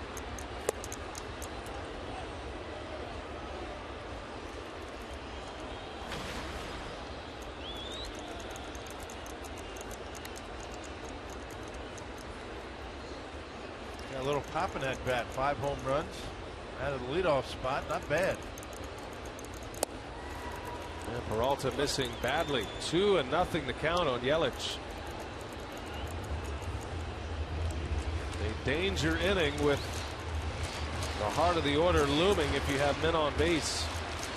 The heavy hitting Marlins, especially in their home ballpark. 2-0. Last time up, Yelich took a 96-mile-an-hour fastball and drove it to the opposite field. He hit one to the wall on a high fastball. And because of that, you've got Chris Davis shading the line a little bit more than he was last time up. Willie's going to work him away with that sinker.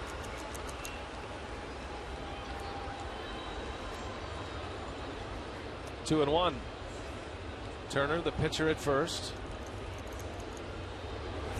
And a bouncing ball. Segura goes to second for one. Jeanette's throw is late. Yelich too fast for a double play, but Peralta does get the lead out. Retires Turner at second on a fielder's choice from Yelich. Hey, the Brewers take on the rivals from the Windy City Friday, May 30th through Sunday, June 1st. Reserve your seats today at Brewers.com or call 414-902-4000.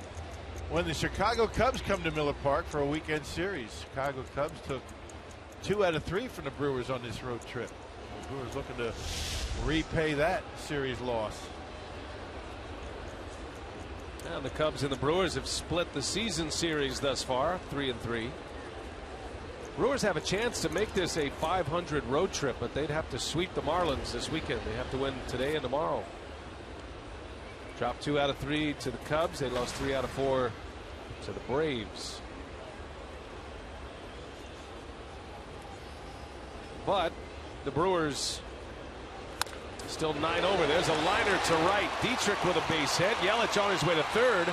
Braun's throw is cut off. Segura to first. Back in time is Dietrich.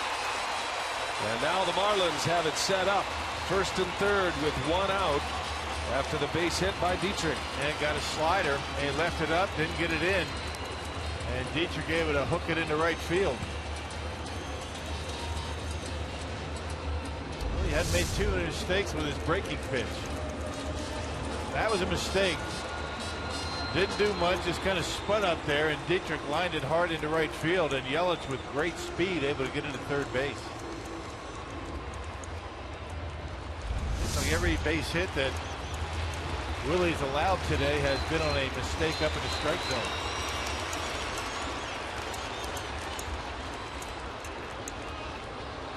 Big spot for Peralta, who play in the 5th. Giancarlo Stanton at the plate with runners at the corners. In there for a strike. Willie struck him out looking in the first inning. Stanton walked his next time up in the 3rd. Big numbers. Stanton with 14 homers, hit 2 yesterday, has 47 runs batted in already. Yeah, far and away leading the National League in that category. Nobody even close.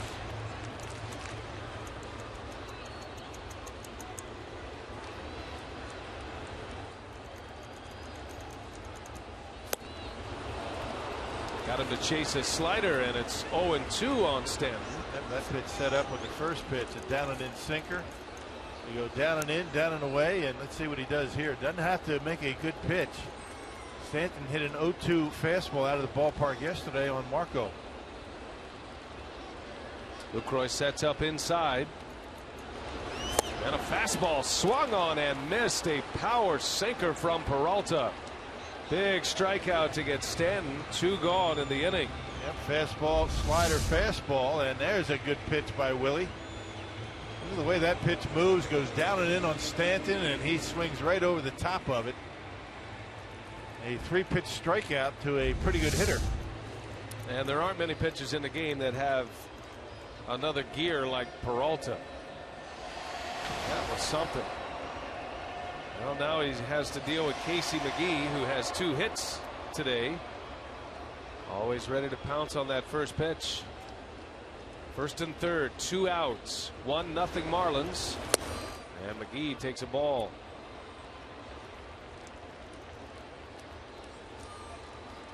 How about those numbers? With runners in scoring position, a .449 batting average. 12 of those 25 RBIs have come with 2 outs and runners in scoring position. He has been at his best in spots like this. And because he thinks up the middle, always does, always has. And talk about Jonathan Lucroy in situations like this. Casey McGee, same approach. Peralta left the bases loaded in the third. First and third here in the 5th inning. Behind in the count to McGee. Here it comes. Skips it in. Ball 3. Good catch by Lucroy. That's not an easy play back there on a 97-mile-an-hour fastball. Yeah, short hopper. You don't have time to get down on your knees and block it. You just hope it ends up in your glove.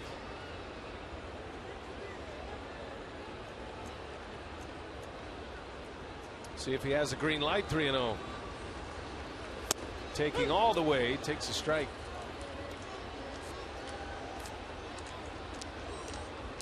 Let's see if Dietrich takes off here on a 3-1 count.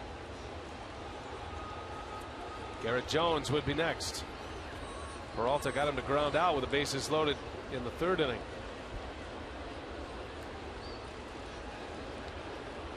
Three and 1 the count. Willie deals, and McGee fouls one off, tied him up with a 97-mile-an-hour heater. Full count. A 21-pitch 3rd inning. Facing the top of the order. That's the inning he stranded, the bases loaded. 2 hits and a walk in that frame. Pitching in the 5th and a pitch count at 80 for Peralta. Big one coming here. Payoff pitch to McGee. Runner goes, and a strike called on the outside corner. 98-mile-an-hour fastball. Peralta strands 2 more.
On the heart of the order coming up.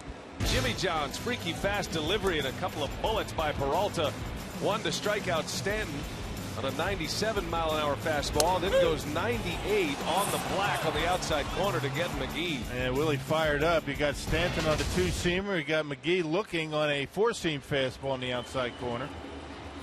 Yeah, the Marlins with a 1-0 lead, but Willie Peralta has limited them to an 0-for-6 day with runners in scoring position. Once again, he's had men on base, but he's been able to buckle down and keep them off the board.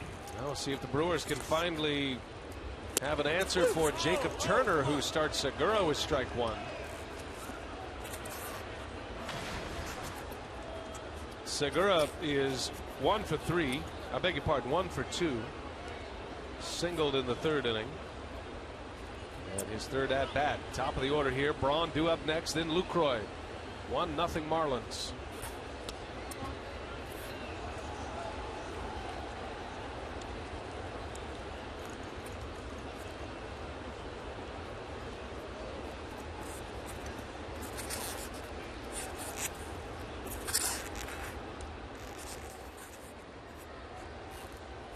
Segura, hot shot, backhanded by Dietrich to his feet, got him.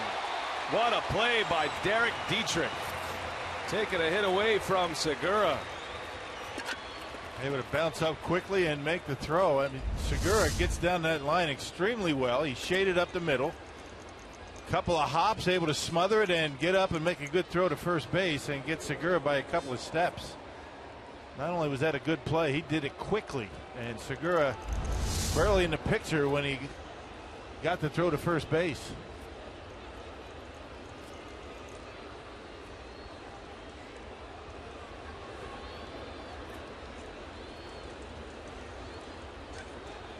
Here's Braun now.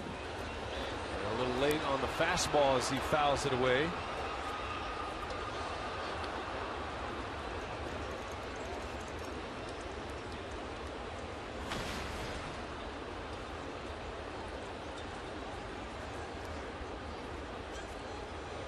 Ryan had the day off yesterday and then in the lineup today batting second for the first time since the 2010 season.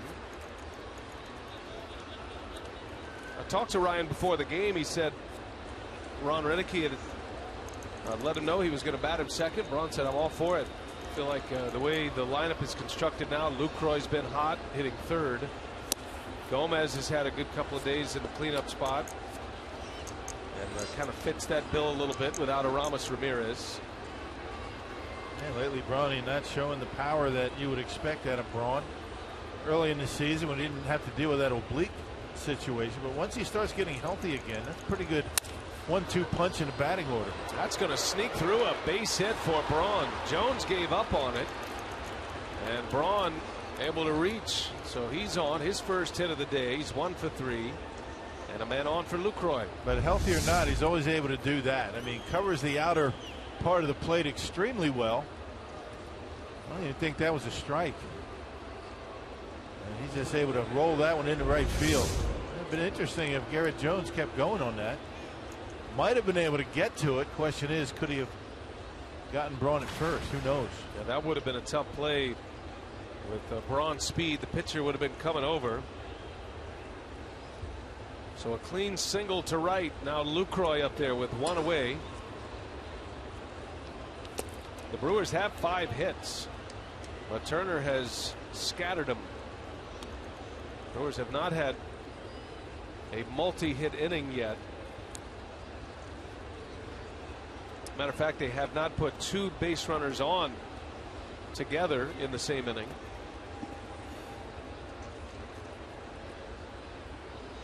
After the offense opened up last night with 9 runs on 13 hits. Still looking for their first run today. They're down 1-0 in the 6th.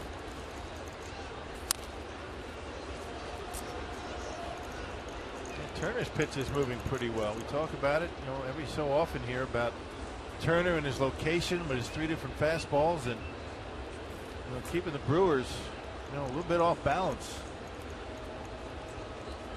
Able to keep that baseball off the barrel of these Brewers hitters so far.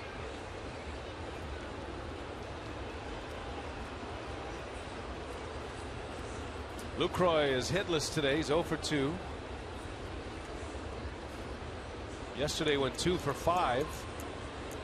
Included a double in yesterday's game.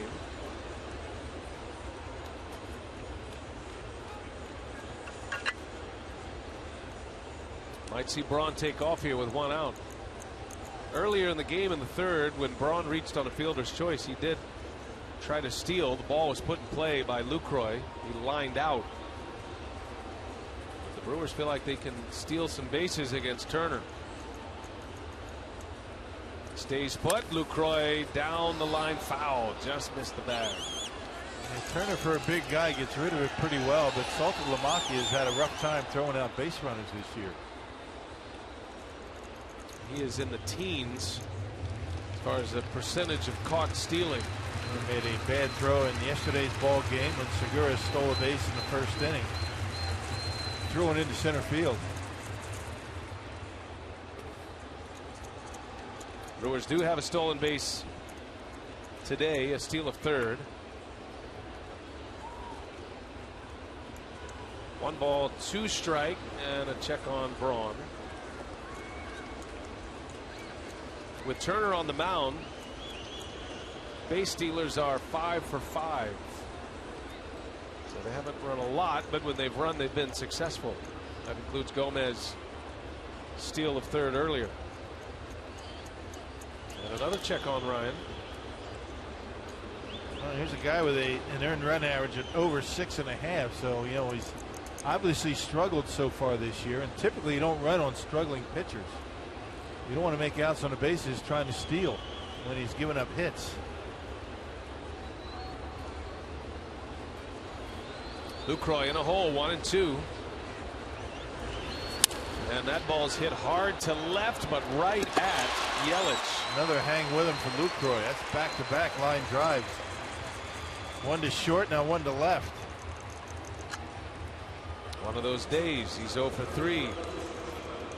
Second out in the inning. That's going to bring up Gomez now.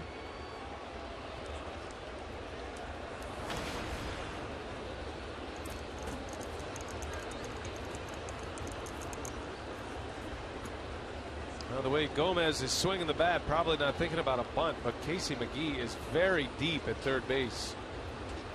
And Gomez is a guy who can bunt for hits. Got Reynolds on deck. Typically you don't bunt with 2 outs unless there's a man at third base, or at least bunt for a base hit. And the way Gomez is going with the extra base hits in this series, swing away, drive in Braun, tie it up. Now the difference between hitting, say, in a leadoff spot or in a cleanup position, which he is today, run producer.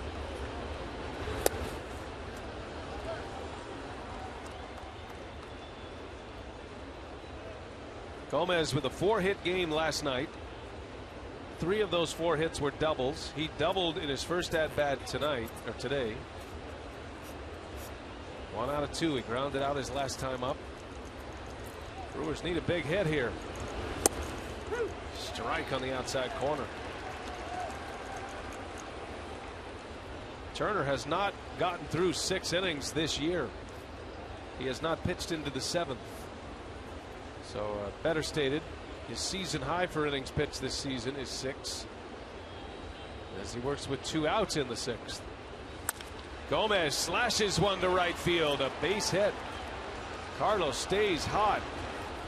His 2nd hit of the day, his 6th of the series already, and 2 on with 2 out for Mark Reynolds. And half of his hits in this series have come to right field. You love this. Look at this stroke. I mean, that's well under control for Gomez. I think because of that back issue, he's not over swinging, and the results speak for themselves. I mean, just a different type of hitter up there at the plate, staying right on it. And that was a pretty good pitch by Turner that time, down and away. Yeah, Mark Reynolds, who hit 2 home runs yesterday. Check out the Powerball home run leaderboard. He has overtaken Gomez. Top spot on the ball club with 11. He's hit 3 home runs on this road trip, including that grand slam in Atlanta.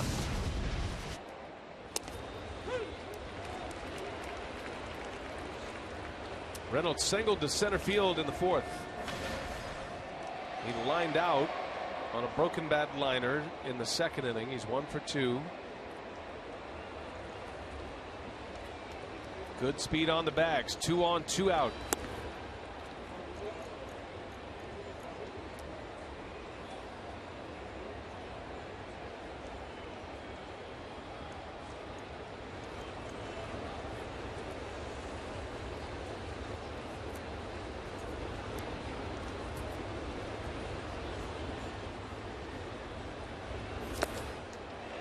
One and 2.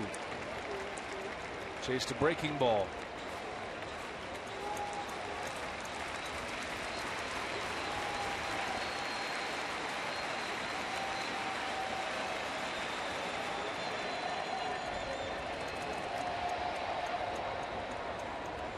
Marlins scored in the 2nd inning.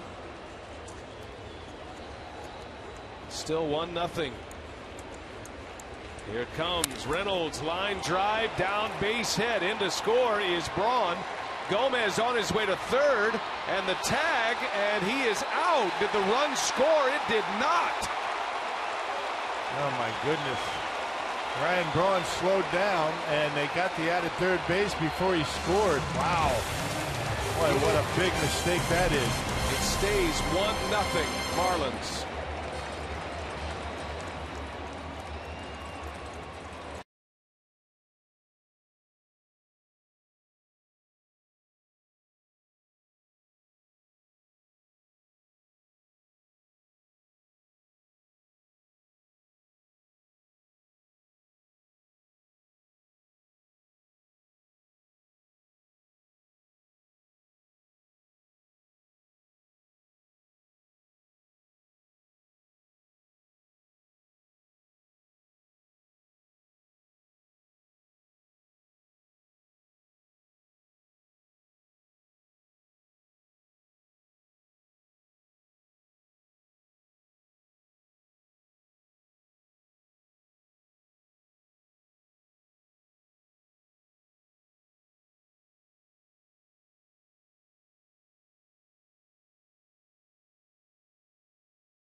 Let's do some housekeeping here between innings.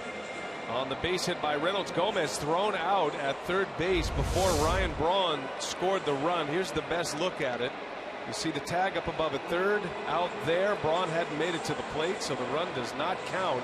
That is a huge mistake by the Brewers, and Braun, I would imagine Braun's got to just finish that out to score the run. I don't think he didn't slow up as much as I thought initially. I think there's a case where Gomez just has to be satisfied with being at 2nd base. I mean, that was the easiest throw that the Marlins had. Yelich made a good throw to 3rd base. Just being a little bit over anxious is Carlos Gomez to get to 3rd base. The old adage, never make the 3rd out at 3rd base, and the Brewers did there, and it cost him a run. It didn't look like Brawny slowed down all that much. And it might not have mattered. Ron Renicky, by the way, did challenge as we went to commercial, but obviously that was negated quickly. The call stands. Boy, this is just a tough one for the Brewers. You've got a chance to score the tying run. Gomez. See, Brawny's running pretty good right there. I mean, you can't lay that one on Brian Braun. I mean, that's more Carlos Gomez trying to make something out of nothing right there. Gomez stays put at 2nd base. He's there with 2 outs. He's in scoring position to put the go-ahead run at 2nd. Well, he's certainly fast enough to be able to score on anything in the outfield a base hit. So, you know, initially I thought the run slowed up a little bit too much, but on the replay that wasn't the case.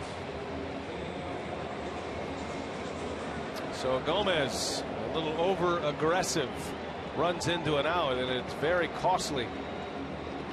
Takes an RBI away from Reynolds, keeps the game at 1-0. As Peralta back on the mound. First pitch strike. Garrett Jones leading off. So that is 2 left on for the Brewers in that inning. I mean, because Ryan Braun was still on the bases when the third out was made. I initially going through it, no runs on 3 hits, no errors, and 1 left, but no, it was 2 left. Brewers get 3 hits in an inning and cannot score.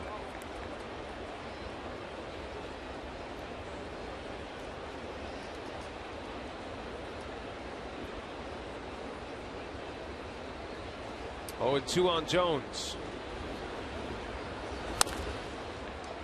Foul ball.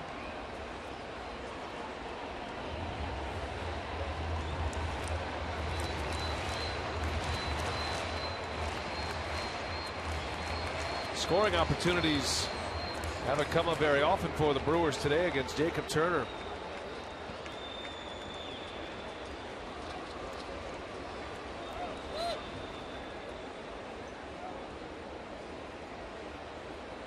Peralta back-to-back Ks last inning, getting Stanton McGee with 2 on.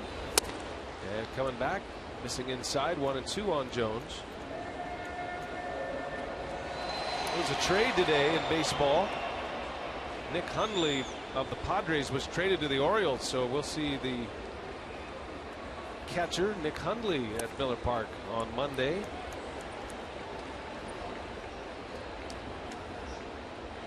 Orioles lost their catcher Wieters. Looks like he's could be out for the season. Matt Wieters injured, has an elbow injury.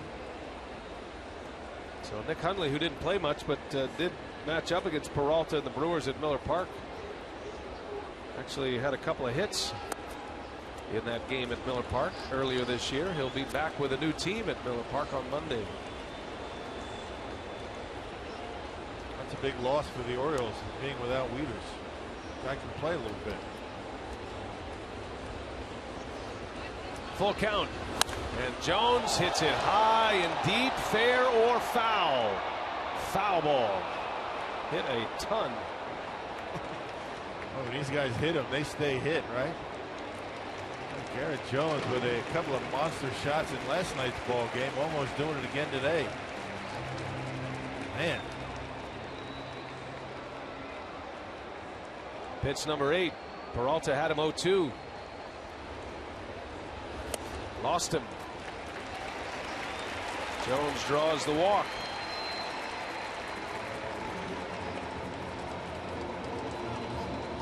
Now back to our Carsoup.com trivia question tonight. What Major League team has never lost a postseason series? The Miami Marlins. Entered in twice as the wild card and won the World Series in their postseason history. They were the Florida Marlins back then. That's right. You had the Jimmy Leland in '97, Jack McKeon in '03, winning all 3 series. Josh Beckett and the young Miguel Cabrera taking down the Yankees in 2003. Mike Mould.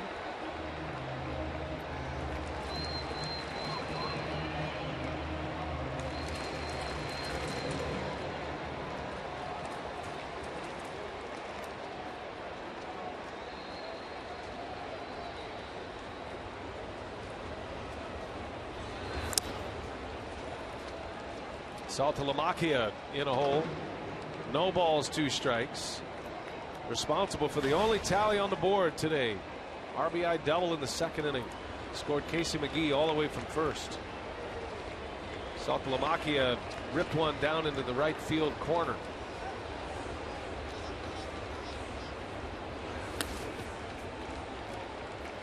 Yeah, really feeding him a steady diet of breaking pitches after Saltalamacchia ripped a fastball down the right field line. Fastball's away, sliders down and in.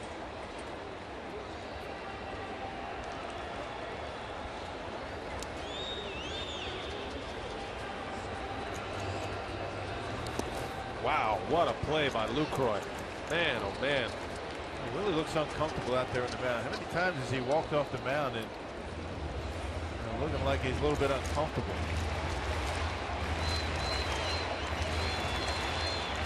That pitch wasn't even close. Lucroy with a great play to keep a double play intact. 2-2 now. Jones dancing at first. Peralta steps off. Did somebody else step off? Jones trying to get a big jump, maybe take off. Not a base stealer, of course. Sometimes, yeah, the sneak attack works.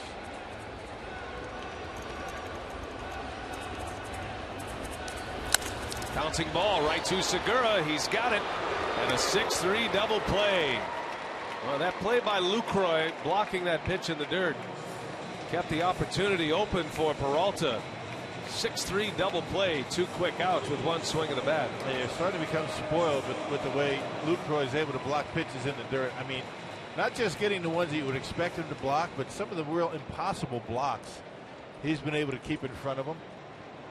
Pitches that bounce well before home plate, which are pretty much of a crapshoot. I mean, you just throw your body in front of a pitch that bounces in front of the plate, and most times Lucroy is able to keep runners where they're at. Echeverria takes a strike. Brewers blessed with 2 very good defensive catchers. Check this out. Be front of home plate, about a foot in front of home plate, just able to smother it and keep Garrett Jones at first. That pitch barely made it to the dirt circle, almost hit the grass. And you won't find it in a box score, but it was a key play here as it sets up the double play. There's a strike. And it goes to 1-2 on Echeverria. I beg your pardon, Ozuna.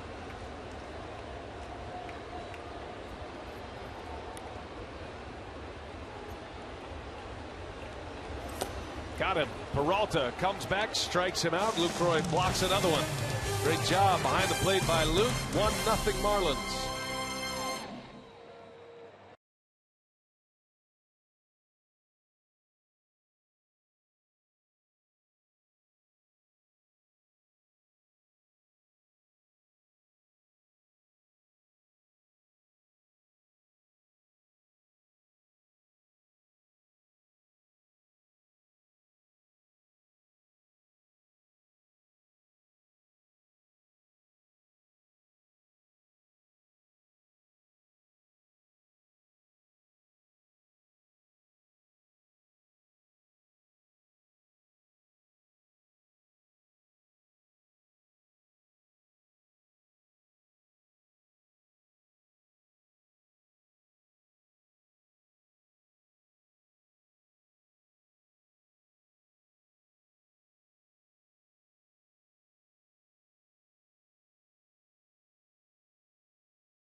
Of Toyota, the only run of the game delivered by Jared Saltalamacchia.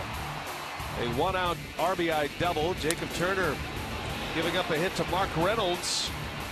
And the Brewers looking like they had a sure run. Gomez a little over aggressive on the bases, got tagged out before Braun stepped on the plate, and that negated the run. And the Brewers still with a goose egg on the board against Jacob Turner, who is pitching into the 7th inning for the first time this season. And one thing we didn't mention about that play, Gomez getting thrown out. Pretty good throw out there from left field by Yelich. I mean, right on the money. Had to be a perfect throw. He made one, and no run for the Brewers.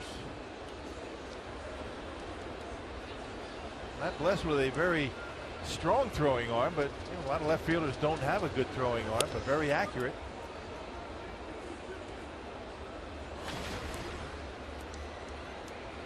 Well, see if the Brewers can get it going again here in the 7th. They had 3 hits in the 6th inning off Turner. Turner's spot due to lead off, or rather hit second in the bottom of this inning as Jeanette bounces one to Jones. And out number 1. And pitch count in good shape. 85 pitches for Turner. Spinning a shutout at this point. There's Tyler Thornburg getting loose. Peralta's spot in the order due up 4th in this inning. And it'll be Chris Davis. Marlins have Mike Dunn ready in their pen. Mike Redmond's going to stick with Turner. Does have Overbay coming up next, a left-handed hitter. Maybe Dunn will face Overbay. All depends on what happens here with Davis, I would assume.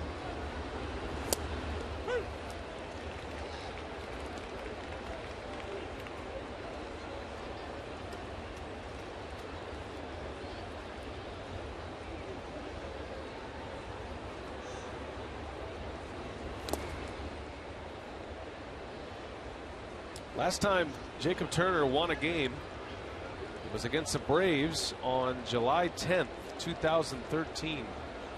Went 7 innings, gave up 2 runs that day. That was his last victory. He's never won a game on the road. He is ahead here by the slimmest of margins. And there have been times where he's pitched pretty well, but the Marlins haven't been able to score for him. They've put up a whopping 1 run for him today. But it's held up so far.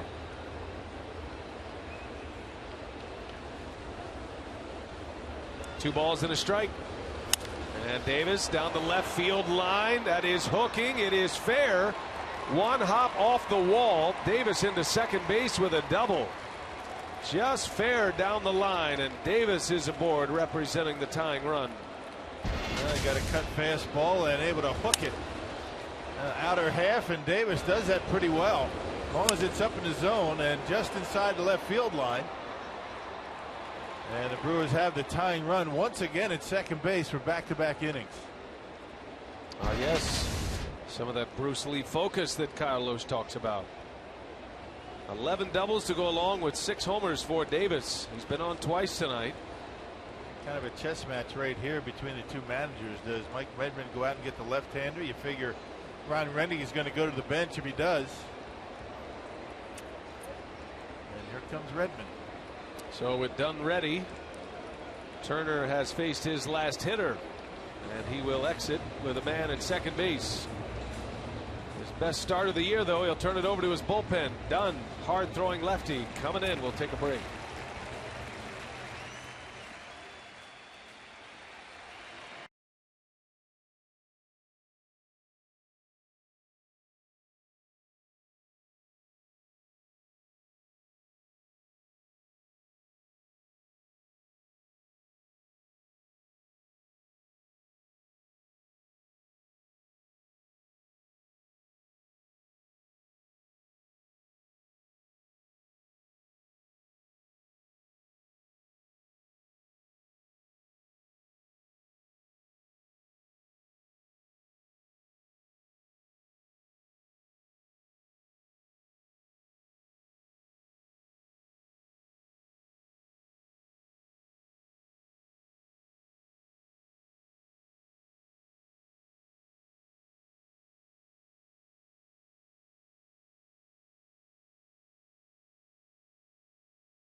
Here at the top of the 7th, got a pitching change here, and all kind of strategy for these managers and decisions to make for Ron Renicky with the left-hander Mike Dunn coming in. Yeah, hard-throwing left-hander, and had a rough time at his last time. Gave up the tying runs in the Florida Marlins walk-off victory. That came on earlier this week. That was Thursday, I believe it was. Well, you got Lyle Overbay, the left-handed hitter. Looked like he was going to get in that bat. Ricky Weeks is in the on-deck circle right now. Remember, it's Overbay and then the pitcher's spot. How many pinch hitters do you want to use in one inning? And it looks like Overbay, his day is done. They're going to go to Ricky Weeks, the right-hander, to face Dunn.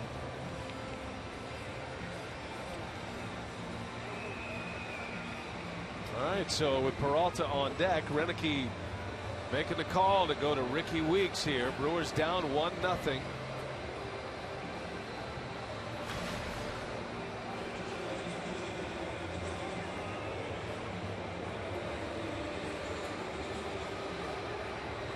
This is when you start getting into the way the roster is constructed now for the Brewers. It gets a little tricky because you don't have a guy to play first base other than Mark Reynolds, which means you're going to have somebody play third. Weeks doesn't play third base. Well, you have Bianchi on the bench. He's probably going to hit for Willie Peralta. You throw Bianchi over at third. Big spot. Brewers have the tying run at second, 1 away. Ricky Weeks pinch hitting. And takes a strike. Weeks as a pinch hitter this year is 6 for 19.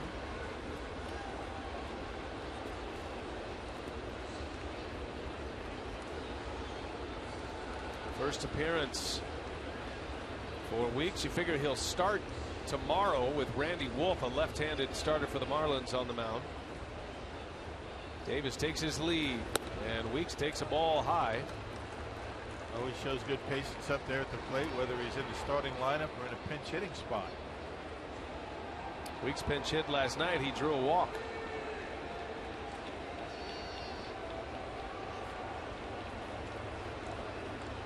Marlins have had trouble with their bullpen leading up to their closer, Cishek.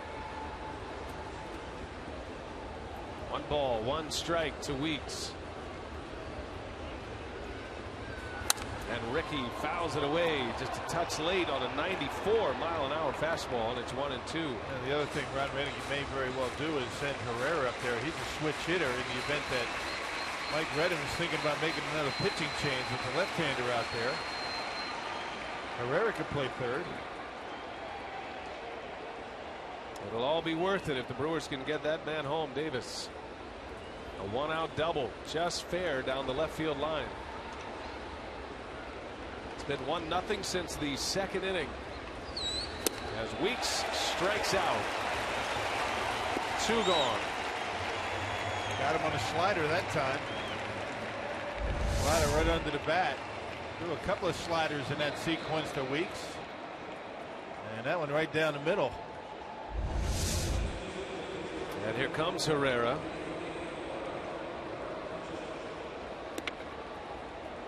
That'll end the day of Willie Peralta. He can still win this game if the Brewers take the lead in this inning with 2 outs. Right now he's on the hook for the loss.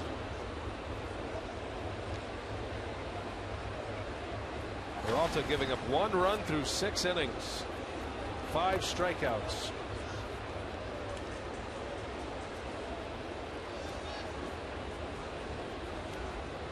And 0 run support at this point. Elian Herrera pinch hitting for the Crew with 2 outs.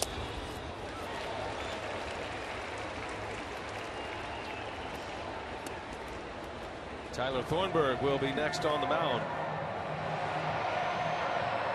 Miami 7th.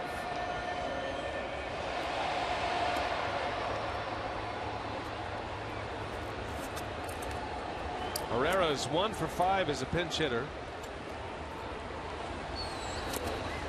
And that skips away, and Davis on his way to third. Saltalamacchia could not corral it. Davis ends up at third base with 2 outs. And 1 more of these will work. Slider down and in, actually hit the home plate umpire. But Day was able to see where it was and end up at third base. Opens up potential of a wild pitch to get a run home, maybe a pass ball, a balk. Infield hit, error. 1 ball, 1 strike on Elian Herrera. 1-2. Herrera's lone hit as a pinch hitter has been as the left-handed batter. He's just 1 for 10 as a right-handed hitter this season. In his time in the big league, started the year in AAA Nashville. Tying run at third. Herrera in a hole, 1-2. Looks like Dunn's going back to the breaking ball.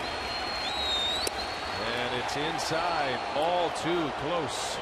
A lot of movement with Herrera. You know, that ball's coming to home plate. It's a little unsettled in that batter's box.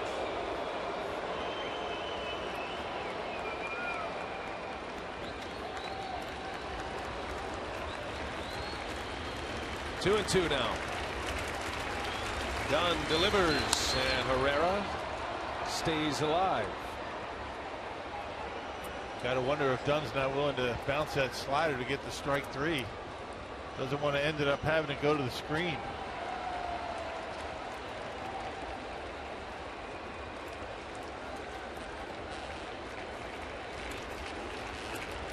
Brewers have left 5 on today. They have 0 runs on 8 hits. Here comes a 2-2. Struck him out. High fastball at 95, and Herrera's gone, and the shutout is intact.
And our Southwest Airlines non-stoppable play, the stop by Jonathan Lucroy, which helped preserve the double play opportunity, and then Willie Peralta getting that ground ball off the bat of Saltalamacchia, 6-3 double play, and Willie goes 6 innings today with just 1 run allowed, but he's on the hook for the loss. After all of the pinch hit appearances, changes, Mark Reynolds goes to first base, and Elian Herrera will stay into play third. New pitcher Rockies Tyler Thornburg. Yeah, coming off his 3 2/3 innings performance against the Atlanta Braves. That was a game where Giovanni Garotta sprained his ankle in the 4th inning. Tyler Thornburg brilliant in that outing. So it's been a few days for him, so he's had plenty of time to rest that arm.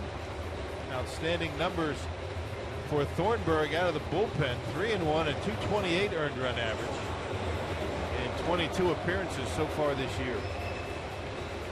Marlins are at the bottom of their order. Echeverria will lead off, batting 8th. pinch hitter due up next. Heck of a job by Mike Dunn coming in with back-to-back strikeouts of Weeks and Herrera to strand the tying run in scoring position as Echeverria a base hit on the first pitch. Not wasting any time. Yeah, check out the Brewers Baseball Academy presented by Quick Trip. Your child will receive over 30 hours of professional instruction, plus meet a Brewers player, get a full uniform, 4 game tickets, and a VIP trip to Miller Park. Reserve your spot today at brewers.com/camps. It's going to be Jeff Baker to pinch hit for Miami. Came in last night in a pinch hit role, had a base hit.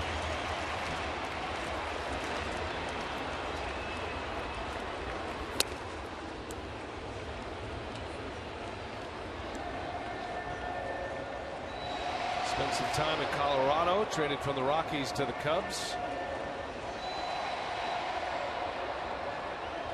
Good numbers career against the Brewers. A lot of that coming as a member of the Cubs.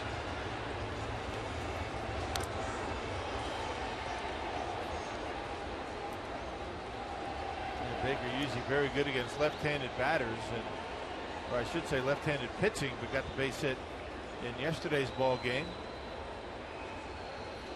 A right-handed hurler.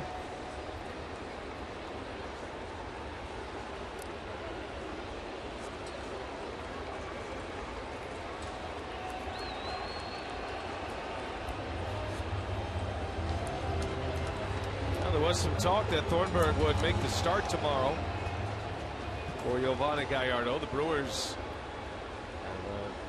decided to go with Jimmy Nelson to start tomorrow's game. What looks like a spot start for Jimmy Nelson. Brewers not sure what the roster move is going to be. We'll make that decision after today's game. Well, we know that Gallardo's not going on the disabled list. And it's likely that Gallardo could come back prior to his spot in the rotation, so it might disrupt the rotation just a bit. Echeverria takes off, swing and a miss. Throw to second is late. And a stolen base. Despite the swing and miss, Lucroy unable to get one there. It was a pretty good jump by Echeverria.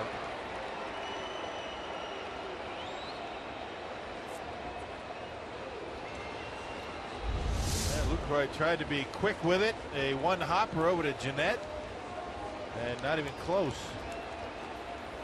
The Echeverria sliding to the outfield side of the bag, making that tag a little bit longer. 1-2 now, and Baker lays off. 2-2.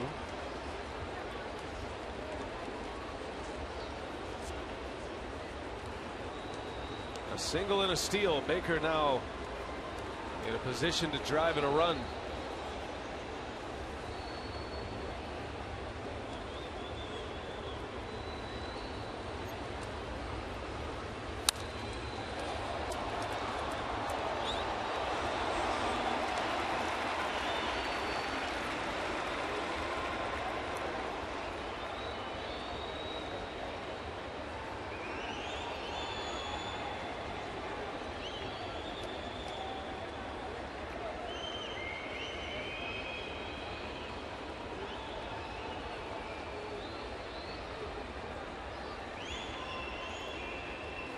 Baker lines one to center, a base hit. Echeverria will score, and the Marlins add to their lead. 2-0 Miami on a pinch hit RBI single by Baker. And Tyler Thornburg hung a breaking pitch that time, and Baker able to hit it hard into center field. So this guy's been doing a pretty good job coming off the bench.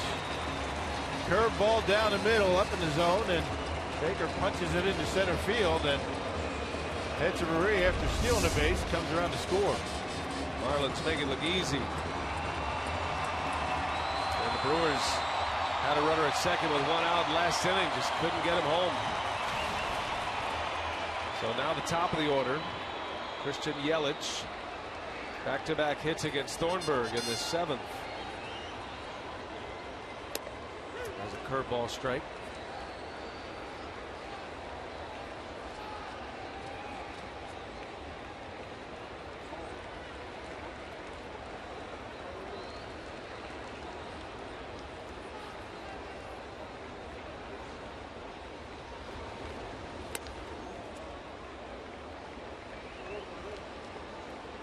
just wonder how that long outing for Thornburg is going to affect him going forward. It's the last thing Ron Renicky wanted to do with him. He's been so effective out of the bullpen throwing an inning. And it was 3 2/3. Let's see how much that's taken out of him.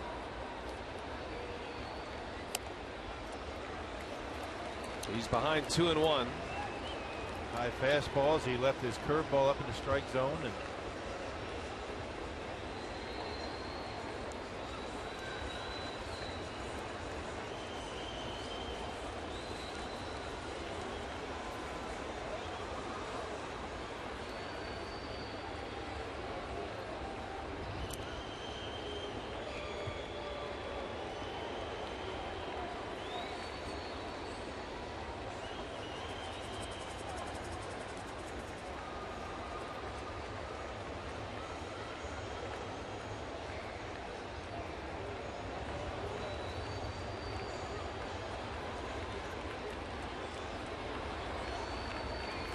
Yelich lays off, and it goes to 3-1 now.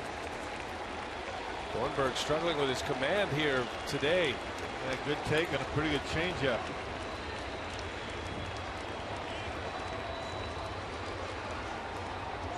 Looked like a strike, didn't it? Hitters count for Yelich. That's in there. Full count to Yelich. Baker over at first base. See if Mike Redmond has any action here. Yelich, a tough guy to double up. Baker not very fast.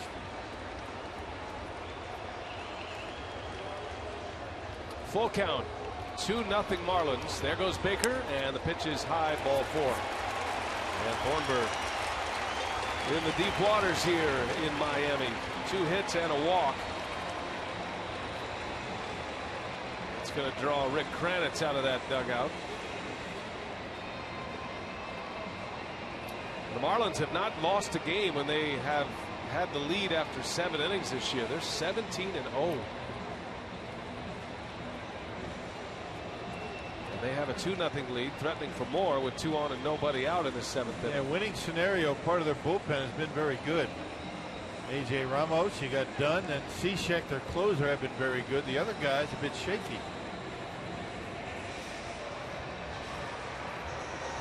And meeting on the mound to discuss a possible bunt right here. Marlins want some insurance runs. Can't afford to go down anymore.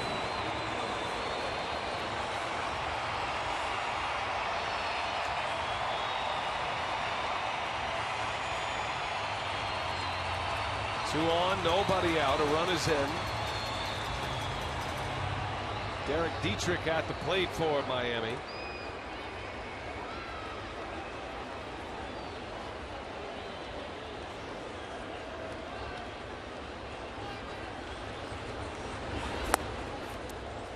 Just can't find the range with that breaking ball. Falls behind to start another hitter. Didn't show bunt. I mean, why not bunt? Nobody out. You got 3, 4, 5 coming up for the Marlins. Letting them swing away, at least on the first pitch.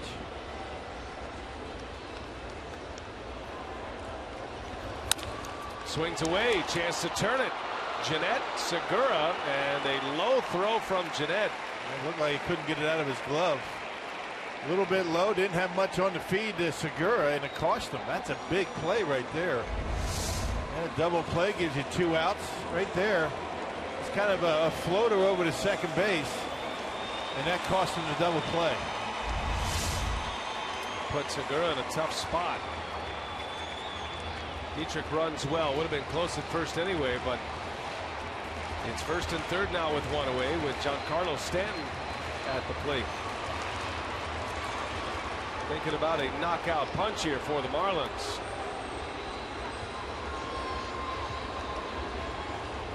Stanton struck out with 2 on his last time up.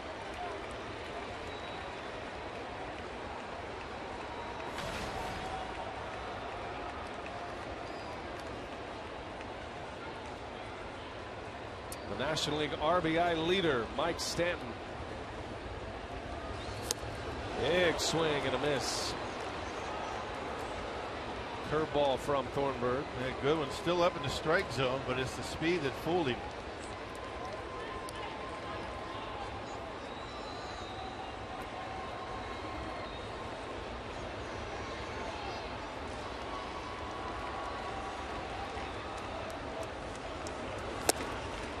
Fastball inside. 2 balls and a strike on Stanton. Nobody even close to Stanton in the National League in the RBI race right now. Second in the league is Yasiel Puig of the Dodgers. He has 38. Stanton's 9 ahead of him. Big lead this early in the season.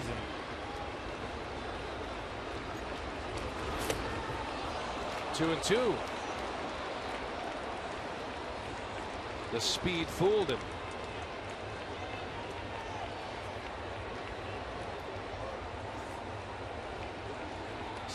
Stanton leads the league in home runs as well after his 2 last night. 14 homers. He's just out of the top 10 in batting average. Hitting at .310. First and third. The 2-2 pitch is swung on and missed. Thornburg strikes him out. A big K for Tyler Thornburg. Out number 2 of the inning. Second time Stanton is struck out, and with an opportunity to add on. Good change up, down and in, and Stanton way out in front. Oh, that's a nice pitch. Down and in looks like a spot you can pitch Stanton. He's had a tough time with that pitch in this series. One more piece of the puzzle for Thornburg. Casey McGee, who, like Stanton, also struck out in the 5th with 2 on. But McGee has 2 hits here today, a single and a run scored in the 2nd, had an infield hit in the 3rd. Swinging away at the first pitch, he was late. 0-1. Looking ahead to the Brewers' 8th, the top of the order is coming up. Segura, Braun, and Lucroy. And it'll be A.J. Ramos, the Marlins setup man, on the mound.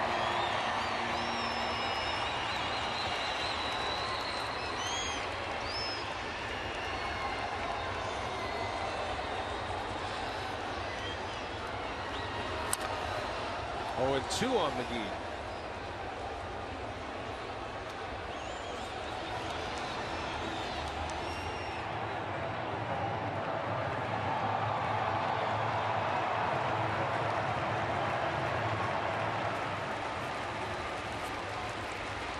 Well, we'll see what Thornburg goes with here.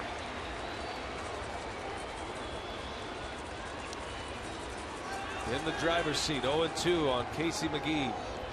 He's been their best hitter with 2 strikes and runners in scoring position this year.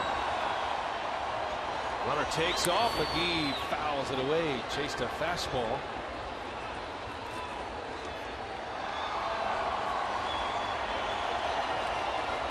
Got to be careful with something off speed up in the strike zone to Casey McGee. He's had such a good approach. He's trying to put the bat on the baseball in these spots. You throw the curveball, make sure it's down in the dirt.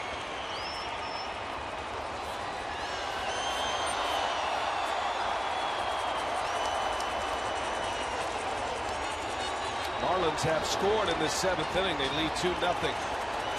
Pinch hit RBI single by Jeff Baker. And McGee, a bouncer to third. Herrera makes the play to end the inning. So Thornburg struggles with 2 hits and a walk. Gives up 1. The Brewers down 2-0.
2-0 as the Brewers will wrap up their series and road trip finale. As we take a look at our Miller Lite What's on Tap, Jimmy Nelson will start in place of Giovanni Gallardo, and the former Brewer Randy Wolf will make the start against his former club. And Jimmy Nelson, who is off to a fantastic start for Nashville Sounds, has 5-1 record in 9 starts, a 1.71 ERA, and I had a chance to catch up with him today to talk to him about his success at the minor league level, and you can hear the rest of that interview tomorrow on Brewers Live pre-games. And BA and Rock, you guys mentioned it earlier, the Brewers will have to make a move to make room for Jimmy Nelson tomorrow, and we'll have that move. Hopefully I'll have that report on Brewers Live postgame tonight. All right, Telly, thanks. I know Jimmy Nelson is excited about that start. Made a start last year at the end of the season. As we look at A.J. Ramos, the Marlins setup man. And he'll face the top of this Brewers order. It's 2-0 Miami as we go to the 8th. And Segura lines one to right center. A base hit to start it.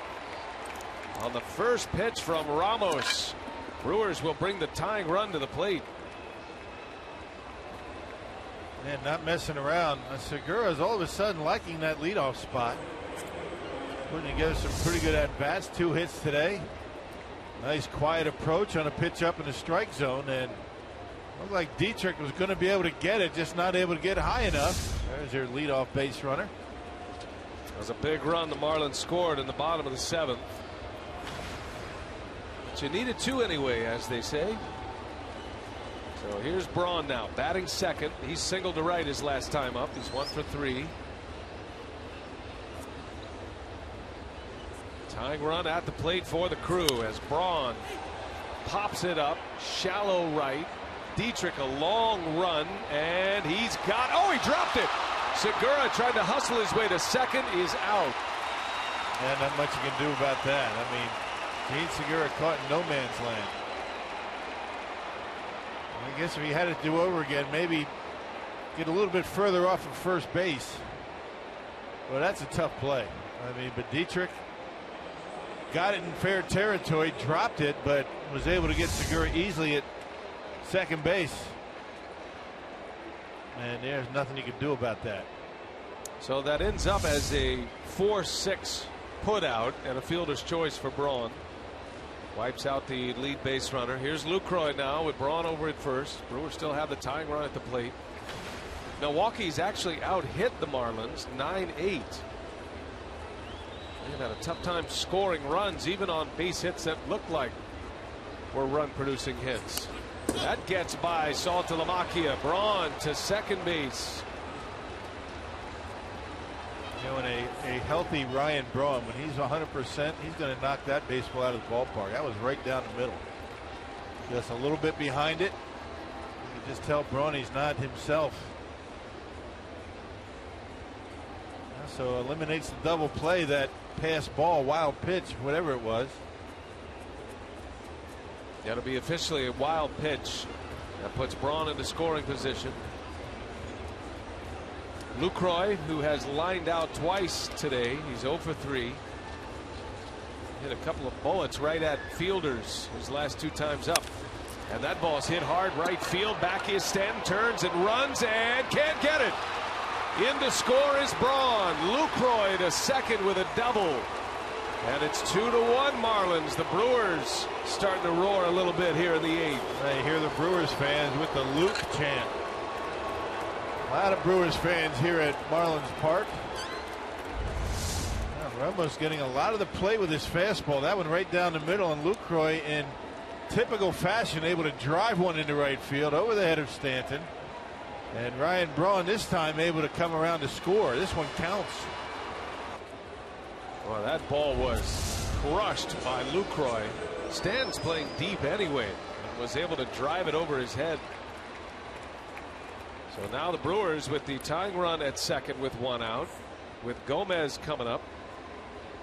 Chuck Hernandez wants a chat with A.J. Ramos, realizing how hot Gomez has been at the plate. Steve Cishek, the Marlins closer, is loosening quickly in the bullpen. Might see the Marlins try to get multiple innings out of their closer.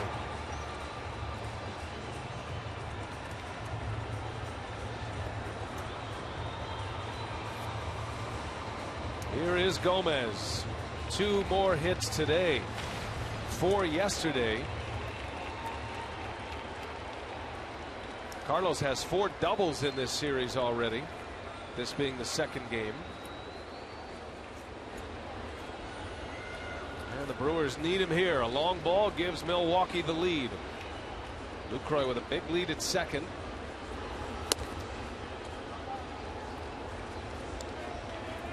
Gomez in one of those grooves right now. On this road trip, Carlos now has 11 hits. He's 11 for 21 on this road trip. And showing good discipline up at the plate. And laying off those 2 sliders off the corner. Yeah, perhaps, I'm not sure. I don't know why they would do it, but looks like the Marlins are being careful with Gomez, willing to put him on first base based on those first 2 pitches. We'll see. See what he gets here from Ramos. 2-0. Gomez, a big swing. A fastball. One of the first big hack he's taken in a couple of days.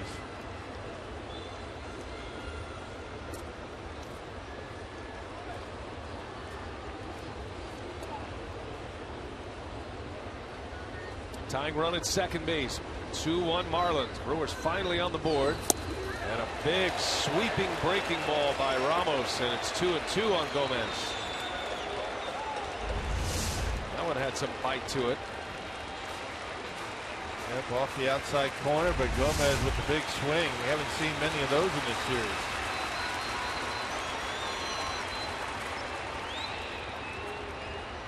See what he gives him here. 2 balls, 2 strikes. And Gomez fights it off. He came with a fastball, and Carlos able to spoil it. You'd like to have that one back. That was right down the middle. Man. Ramos making a mistake and got away with it.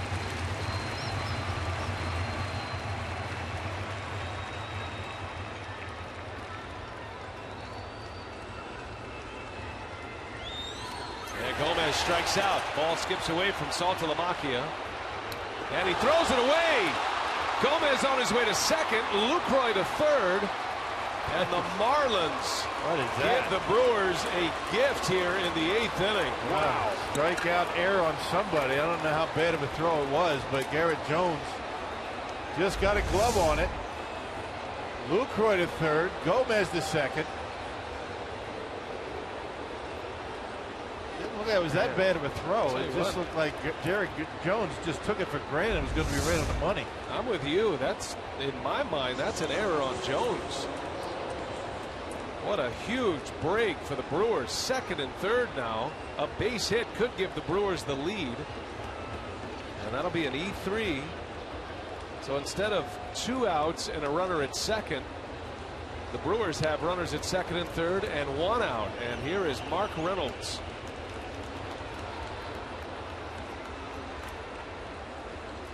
Reynolds with 2 hits today. Takes a strike. Reynolds had a chance to drive in a run in the 6th. He had a base hit. But Braun did not score. He wasn't able to get to the plate before Gomez was thrown out at third to win the inning. So they wiped the run off. Big spot for him. 0-2 the count. A couple of breaking pitches. Big sweeping slider. He's made some mistakes with his fastball, but that slider is going to put pretty good pitch for him. Got to make contact here. Marlins are going to concede the run. The infield is back. They're going to concede the tying run if the ball's on the ground. 0-2 pitch, and Reynolds pops it up in the infield. Garrett Jones, Echeverria, second out, and a big one.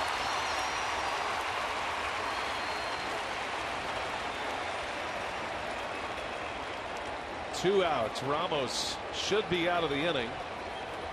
Still at work as Scooter Gennett will bat now.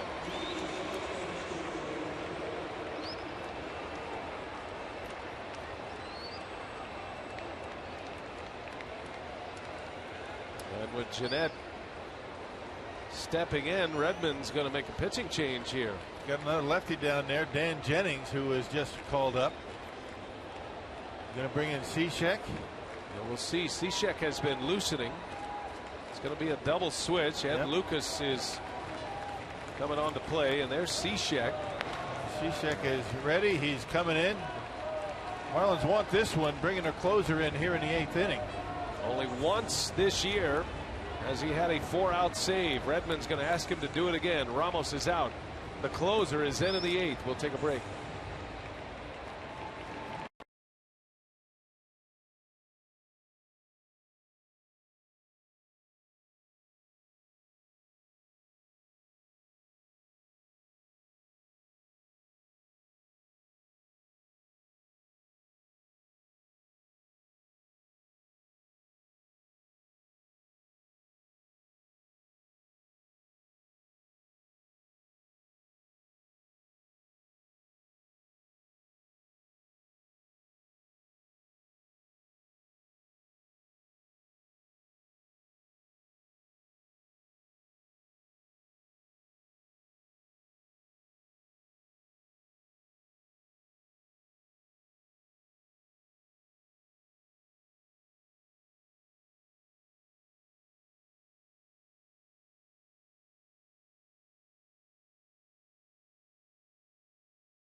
Here they have a run in. It's 2-1 Miami. Brewers have runners at second and third. AJ Ramos should have been out of the inning, got a key strikeout.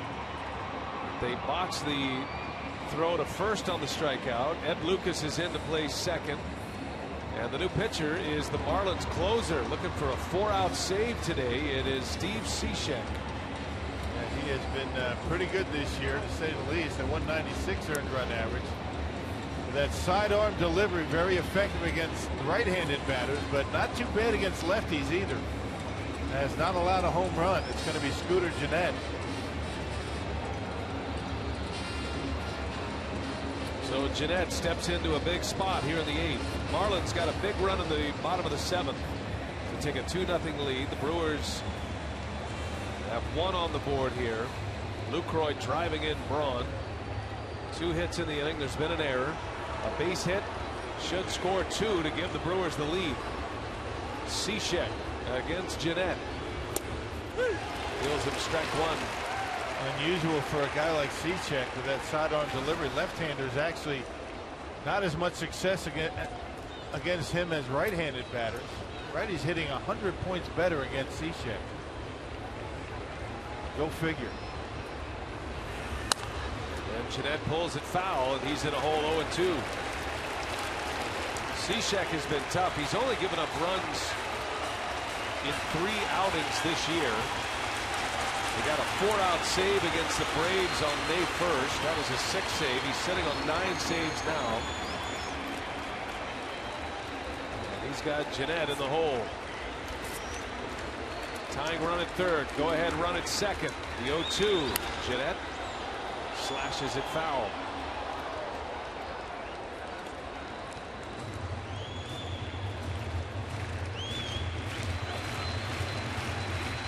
Cishek last pitched on Thursday. Came into a tie game. Ended up getting the win in that walk-off victory against Philadelphia Thursday afternoon.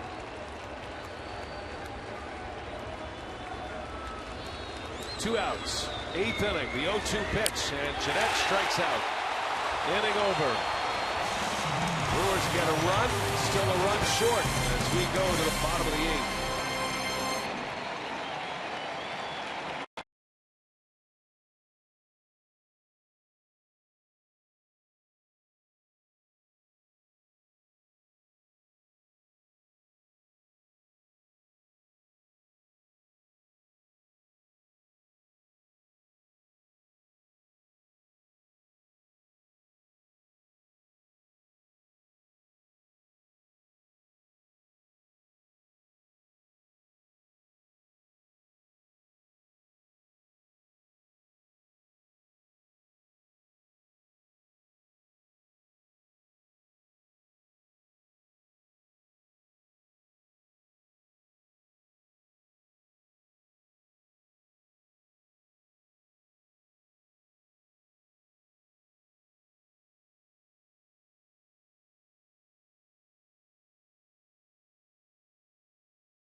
making the big call, going with his closer. With the tying and go-ahead runs aboard, Cishek gets Jeanette to end the inning. Zach Duke will be next up for the Brewers as we move to the bottom of the 8th. Yeah, 24 strikeouts for Duke in 19 in the 3rd innings. And last pitched on Monday against the Braves. Gave up a run on a couple of hits in a 1/3 of an inning, making appearance number 23.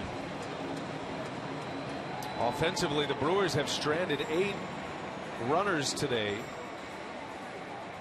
They've scored 1 run on 10 hits. And 2 for 12 with runners in scoring position. And a lot of strikeouts with opportunities to score runs. So Duke to face Garrett Jones. Got the switch hitter Saltalamacchia due next. And you'd rather have Saltalamacchia hit right-handed. Big run for the Marlins in the bottom of the 7th. Brewers threaten. They get 1. Trailing by 1 again. And looking ahead to the 9th, Brewers are going to have Chris Davis lead off. Then you get to the bottom of the order. There's a bouncer right to Jeanette. Zach Duke retires Garrett Jones for the first out.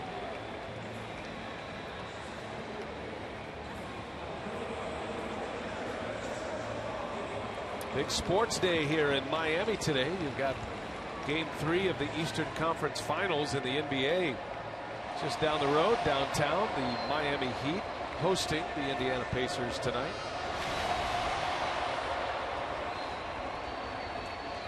What's that series at? All tied at 1. All right. That'll be a good one. So it's a fun day in Miami for the sports world here. We saw a lot of folks out on the water today. Yeah, oh yeah, and there's that, right? Yeah, there's that kind of sporting event as well. Hang out on the beach, jump in a boat. Great day for hanging out on the water. Temperature in the mid-80s. Good ball game going here at Marlins Park. 2-1 Miami. Saltalamacchia swings and misses. Down he goes. 2 quick outs for Zach Duke. And a good day for a snatch and back victory for the Brewers. Brewers have had their way with the Marlins for a while now. They've won 20 of the last 26 and 5 in a row. See if they have a dramatic come from behind victory in them today. Marcell Ozuna with 2 away. 0 for 3 today.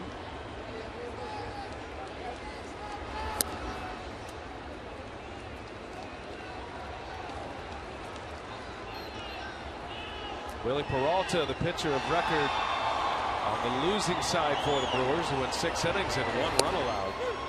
Jacob Turner in line for the win still.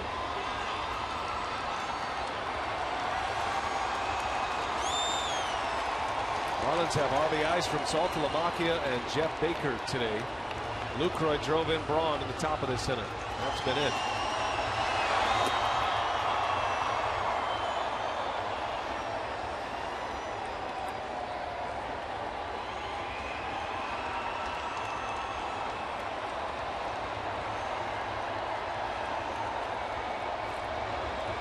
Ozuna has big power. Big swing. And it's 2-2. Yeah, good two-seam fastball from Duke with that good tail as it gets to home plate. Ozuna tried to pull it.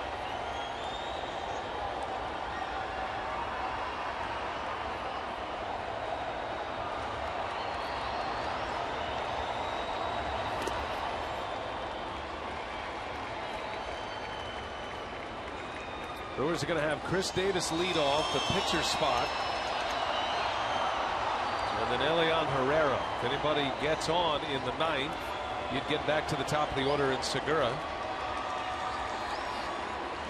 Sidearm fastball. Down he goes. Duke strikes out Ozuna. Stage is set. Chris Davis, he homered here yesterday. Brewers down a run. Davis leads off.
Lead 2-1 as we go to the ninth.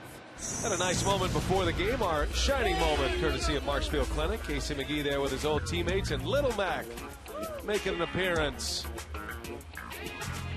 I don't know who is more famous, Little Mac or Casey, in his time in Milwaukee. Has cerebral palsy and great causes that the McGees were involved in Milwaukee with Cerebral Palsy Foundation. And Little Mac is a proud Marlins fan these days with Pops. Good seeing both of them today before the game. Game on the line. Here we go. Top of the ninth. Cishek back out there looking for a 4-out save. Chris Davis will lead off.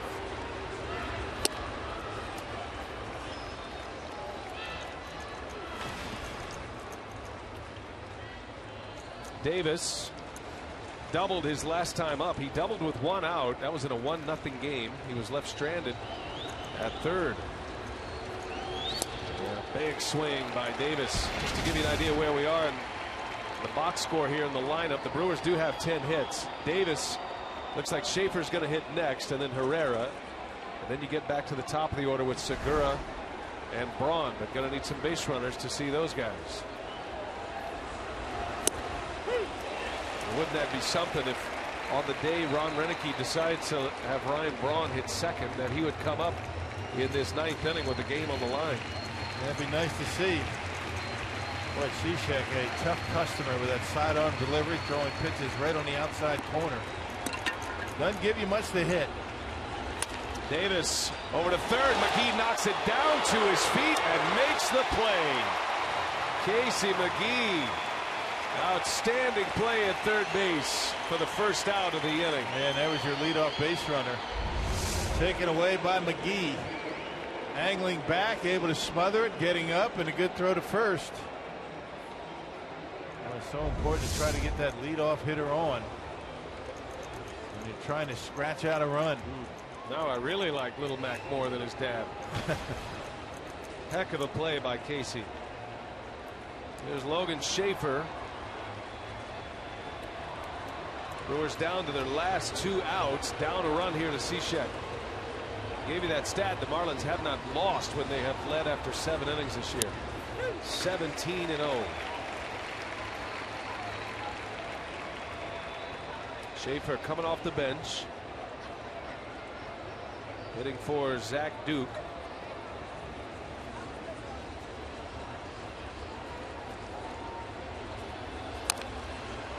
And it's 0-2.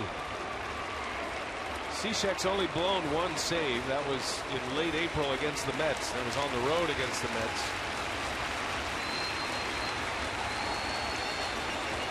There are a few guys who throw sidearm like this.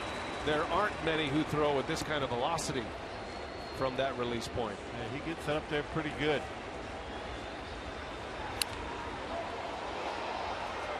And only guys that throw like that are in the high 80s. Cishek can hit 93. And he's got a wicked breaking pitch.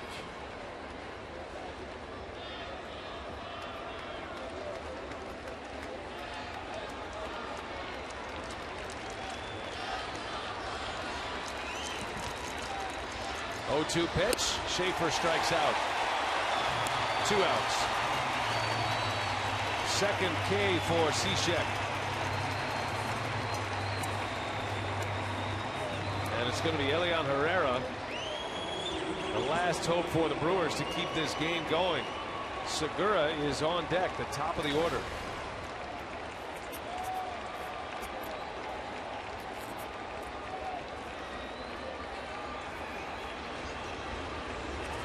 Herrera, second plate appearance. Right. That's the guy you'd love to see hit.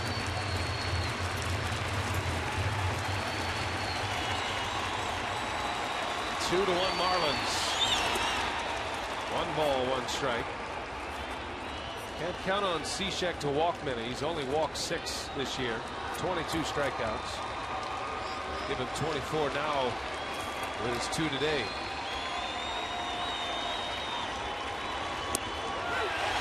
One and 2.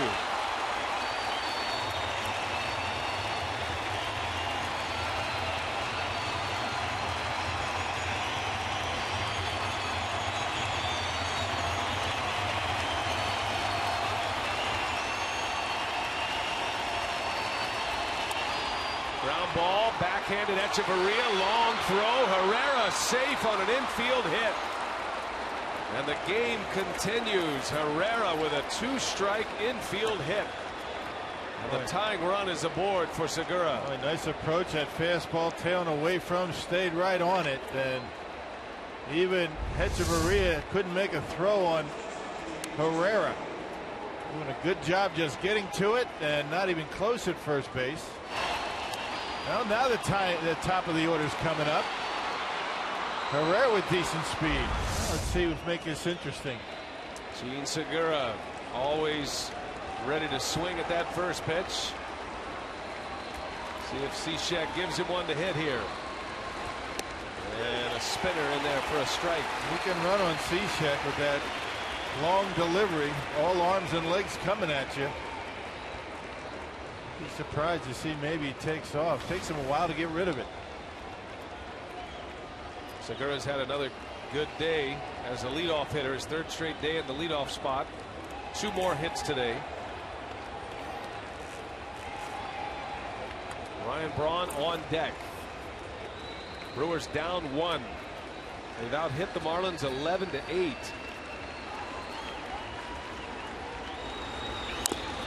Oh, and 2.